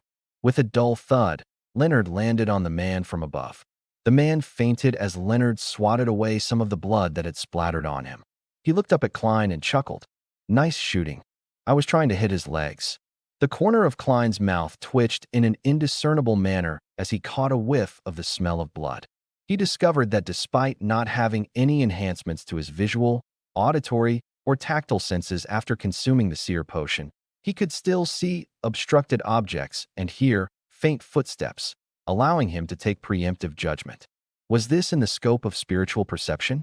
Klein nodded in thought as he watched Leonard find a sharp dagger in the accomplice's possession and drag him into the room. With a gun and cane in each hand, Klein entered the kidnapper's room. They saw Elliot Vickroy jolt awake from the gunshot as he straightened his body and sat up slowly from a huddled position. Leonard had securely tied up the 3 kidnappers with the rope they used against Elliot. Bunched together, they were thrown in a corner. The lack of rope was made up by tearing their clothes. The unconscious man who had been shot in the shoulder was bandaged, but Leonard disdained getting his hands dirty, so he did not help him extract the bullet. Who are you people? Elliot stammered in pleasant delight when he saw the scene before him. Yes, you guessed right. Very precise. The genuflecting Leonard answered casually. I never expected this bastard to have some humor cells in him. Klein lowered his revolver and said to Elliot, We are mercenaries hired by your father. You can also call us security personnel. Phew, for real? Have I been saved? Elliot said joyfully, without daring to make any movements. It was apparent that he had suffered quite harshly in the short few hours of being a kidnapping victim. He did not have the kind of rashness someone his age normally would have. Leonard stood up and said to Klein, Go downstairs and find some patrolling cops. Get them to inform the tobacco merchant. I do not wish to walk out with a child and 4 idiots like a kidnapper. Klein, who was wondering about the aftermath, nodded. He put away his revolver, picked up his cane, and walked to the staircase. As he went down the stairs, he had a nagging feeling that he had forgotten something. In addition, he heard Leonard say to Elliot, Don't be nervous. You will soon see your father, mother, and your old butler, Clee. Why don't we play a round of Quint? Klein held back his laughter and walked out into the streets. With the help of pedestrians, he found 2 patrolling policemen. He did not use his badge and identification as a member of the Special Operations Department. Instead, he used his identity as a professional security company and recounted the happenings factually. As for him holding a gun, he was not worried at all. He had received an all-purpose weapon permit the day before yesterday. His application was accelerated by going through internal channels. The 2 policemen exchanged looks, and one of them left to gather reinforcements and inform the Vickroy family. The other policeman followed Klein to the kidnapper's room. After waiting for more than 40 minutes, Leonard signaled to Klein while the policeman was not paying attention. Klein was to sneak out of the room with him. Trust me, heading to the police station is an extreme waste of time. Let's leave first, the Nighthawk with the poetic bearing explained with a relaxed look. Since Leonard was making it clear that he would take any responsibility for any repercussions, he did not retort and followed in tow. Almost 5 minutes later, a few carriages rushed to the building where the kidnappers were.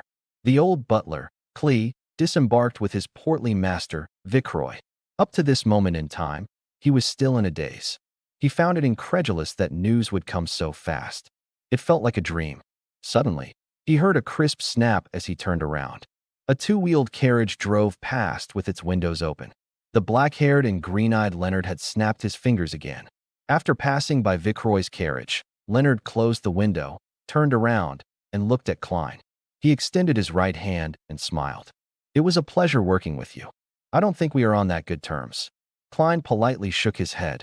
He did not expect the kidnapping case to be resolved so quickly. All he could do was marvel at the capabilities of Beyonders. Even though he was just a half-assed Sequence 9 Beyonder, he was able to do many inconceivable things. This is a celebratory gesture of peace among aristocrats after a clash of swords, explained Leonard with a smile. I know. Klein had many aristocratic classmates. He looked outside the window and said with a frown, Shouldn't we confirm with Mr. Clee? If he believes that the police rescued Elliot, our commission will be halved. A total of £100. There was no doubt about their providing of the kidnapper's location from their meeting from before. Don't mind it. To us, money isn't that important, said Leonard with a shrug. It's very important to me. Klein forced a polite smile and said, Many poets died early from poverty. Leonard chuckled. I believe Elliot would not lie on this matter.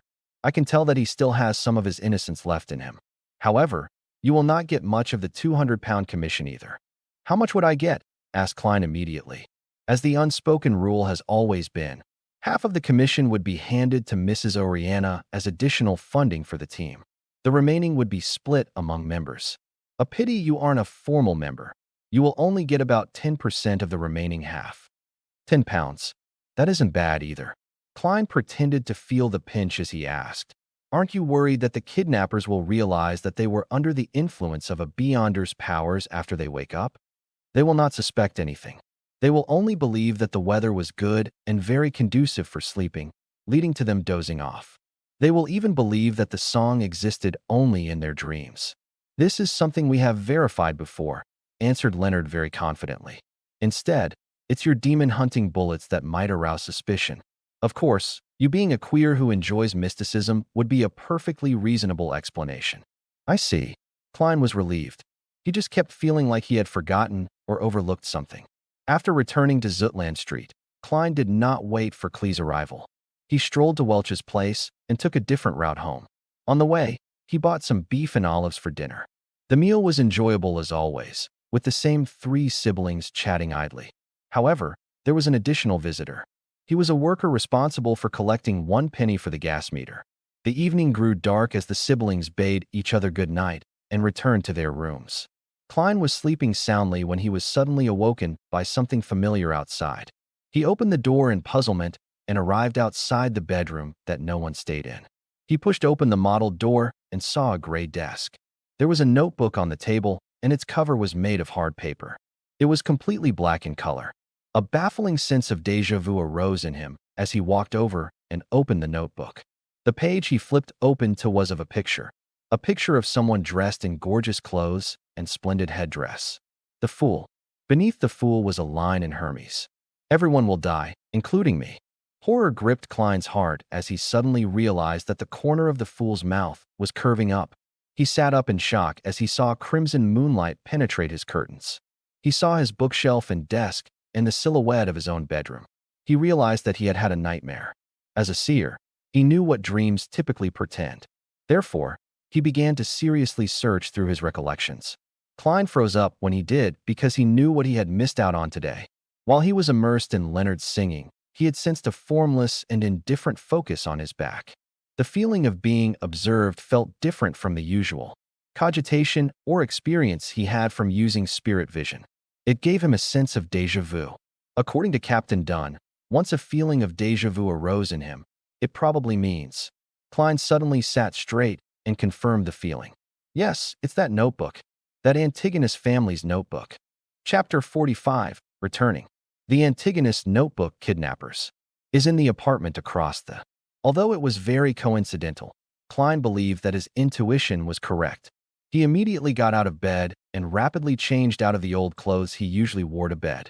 He picked up a white shirt beside him and draped it on, quickly buttoning from top to bottom. 1, 2, 3. He suddenly realized that he was missing buttons. The left and right sides did not seem to match. On careful look, Klein realized that he had made a mistake buttoning the first button, causing the shirt to warp. He shook his head helplessly before taking a deep breath and slowly breathing out, using some of his cogitation techniques to restore his calm. After putting on his white shirt and black trousers, he barely managed to wear his underarm holster steadily. He pulled out the revolver he hid under his soft pillow and holstered it. Without time to tie a bow tie, he draped his formal suit on, and with a hat and cane in each hand, he walked to the door. After putting on his half-top hat, Klein gently twisted the door handle and walked into the corridor. He carefully closed his bedroom's wooden door and sneaked downstairs like a thief. He used a fountain pen and paper in the living room to leave a note, informing his siblings that he had forgotten to mention that he had to be early for work today. The moment he was out the door, Klein felt a cool breeze and his entire being calmed down. The street in front of him was dark and silent without any pedestrians. Only the gas lamps illuminated the streets. Klein took out his pocket watch from his pocket and snapped it open. It was just 6 in the morning, and the crimson moonlight had not completely faded away. However, there was a hue of sunrise over the horizon. He was just about to seek out an expensive for-hire carriage when he saw a 2-horse, four-wheeled trackless carriage approaching him. There are public carriages this early in the morning? Klein was puzzled as he went forward and waved for it to stop. Good morning, sir. The carriage driver stopped the horses skillfully. The ticketing officer beside him had his hand to his mouth while yawning. To Zutland Street. Klein scooped out 2 pennies from his pocket and 4 halfpence. For pence, the ticketing officer replied without any hesitation. After paying for the ride, Klein got onto the carriage and found it empty. It exuded a clear loneliness amid the dark night. You are the first one, said the carriage driver with a smile. The 2 brown horses widened their pace as they proceeded briskly. To be honest, I never imagined there to be a public carriage so early in the morning. Klein sat near the carriage driver and made idle chatter to divert his attention and relax his tense mind. The carriage driver said in a self-deprecating manner, from 6 in the morning to 9 at night, but all I earn is £1 a week. Are there no breaks? Inquired Klein in bafflement. We take shifts to rest once a week. The carriage driver's tone turned heavy. The ticketing officer beside him added, we are in charge of plying the streets from 6 to 11 in the morning. Following that, we have lunch and an afternoon break. Near dinner time, which is 6 in the evening, we replace our colleagues. Even if we do not need rest, the 2 horses will need it. It wasn't anything like that in the past.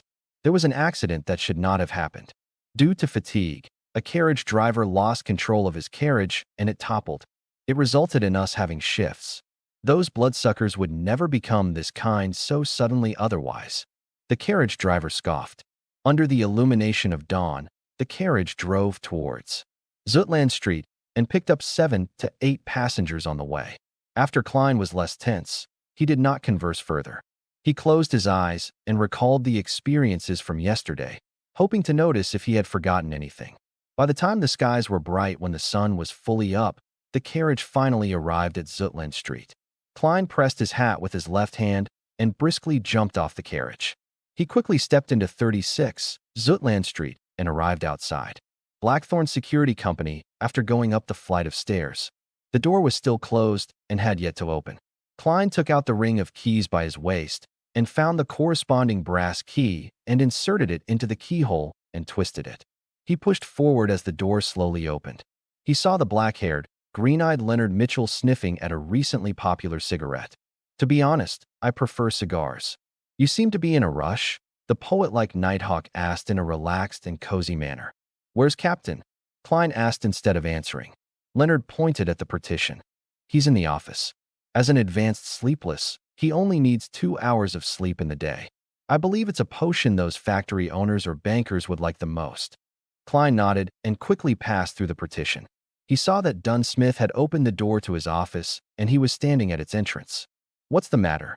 Dressed in his black trench coat, he held a gold-inlaid cane with a solemn and stern expression.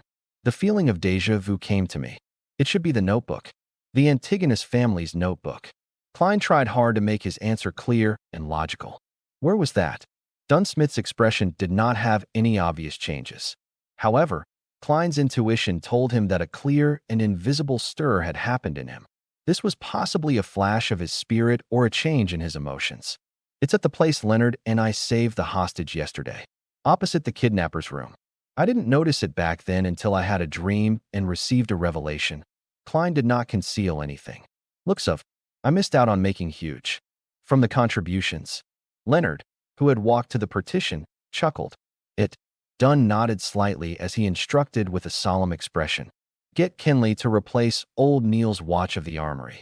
Let old Neil and Fry come with us. Leonard stopped acting frivolous as he immediately informed. Kinley and Fry, who were in the Nighthawk's recreation room. One of them was a sleepless and the other was a corpse collector.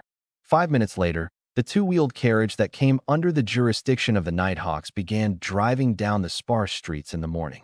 Leonard wore a feather hat, a shirt, and a vest. He stood in as the carriage driver, lashing out a whip from time to time, sending out a crisp crack. Inside the carriage, Klein and old Neil sat on one side. Facing them were Dunsmith and Fry. The corpse collector's skin was so white it looked like it either had not been under the sun in a very long while, or he had a severe blood deficiency. He looked to be in his 30s with black hair and blue eyes. He had a high nose bridge, and his lips were very thin. He had a cold and dark demeanor and had a faint smell from often touching corpses. Repeat the situation again in detail. Dunn adjusted the collar of his black trench coat. Klein stroked the hanging topaz in his sleeve as he began from their mission commissioning until the dream. By the side, old Neil chuckled. Your fate seems to be entwined with that Antigonus family's notebook. I never expected you to meet it in such a manner. That's right. Isn't this too much of a coincidence? Thankfully, Leonard just mentioned that there was no indication of hidden factions of mysterious powers at play from the preliminary investigations of Elliot's kidnapping. It was solely a crime motivated by money. Otherwise, I would really suspect if someone had deliberately arranged for this to happen. Klein found the situation rather curious. It was too coincidental. Dunn did not express his ideas as he was in deep thought. Likewise, corpse collector Fry maintained his silence in his black trench coat. Only when the carriage stopped at the building mentioned by Klein was the silence broken. Let's go up. Klein, you and old Neil walk behind. Be careful, very careful. Dunn got off the carriage and pulled out a strange revolver with a clearly long and thick barrel. He stuffed it into his right pocket. All right. Klein did not dare take point. After Leonard found someone to watch the carriage, the five Beyonders walked orderly into the building. With very light footsteps, they arrived at the third floor. Is this the place? Leonard pointed at the apartment opposite the kidnappers. Klein tapped his glabella twice and activated his spirit vision. In this state, his spiritual perception was enhanced again. He found the door familiar as if he had once entered it before. Yes. He nodded in affirmation. Old Neil also activated his spiritual perception, and after observing carefully, he said, "There's no one inside, nor are there any spiritual glows of magic." Corpse Collector Fry added with his hoarse voice, "There aren't any evil spirits." He could see many spiritual bodies, including evil spirits and restless wraiths, even without activating his spirit vision. Leonard took a step forward and, like yesterday, punched the door's lock. This time not only did the surrounding wood shatter, even the door lock flew and fell noisily to the ground. Klein seemed to feel an invisible seal instantly vanish. Immediately following that, he caught a whiff of an intense stench. Corpse, a rotting corpse, Fry described coldly. He did not appear to suffer from nausea. Dunn reached out his black-gloved right hand and pushed open the door slowly. The first thing that they saw was a chimney. For early July, there was an abnormal heat emanating the room. In front of the chimney was a rocking chair. Sitting on it was an old woman dressed in black and white. Her head hung low. Her body was abnormally large. Her skin was blackish green and swollen. It felt like she would explode from a simple prod, spewing a foul, rotting stench from within. As maggots and other parasites squirmed between her flesh, blood, and rotting juices, or clothes and wrinkles, they appeared like points of light in spirit vision. They seemed to cling close to an extinguished darkness. Pa! Pa! The old woman's eyeballs dropped to the floor and rolled a few times, leaving behind a yellowish-brown streak. Klein felt disgusted, and being unable to tolerate the putrid stench any longer, he bent over and puked.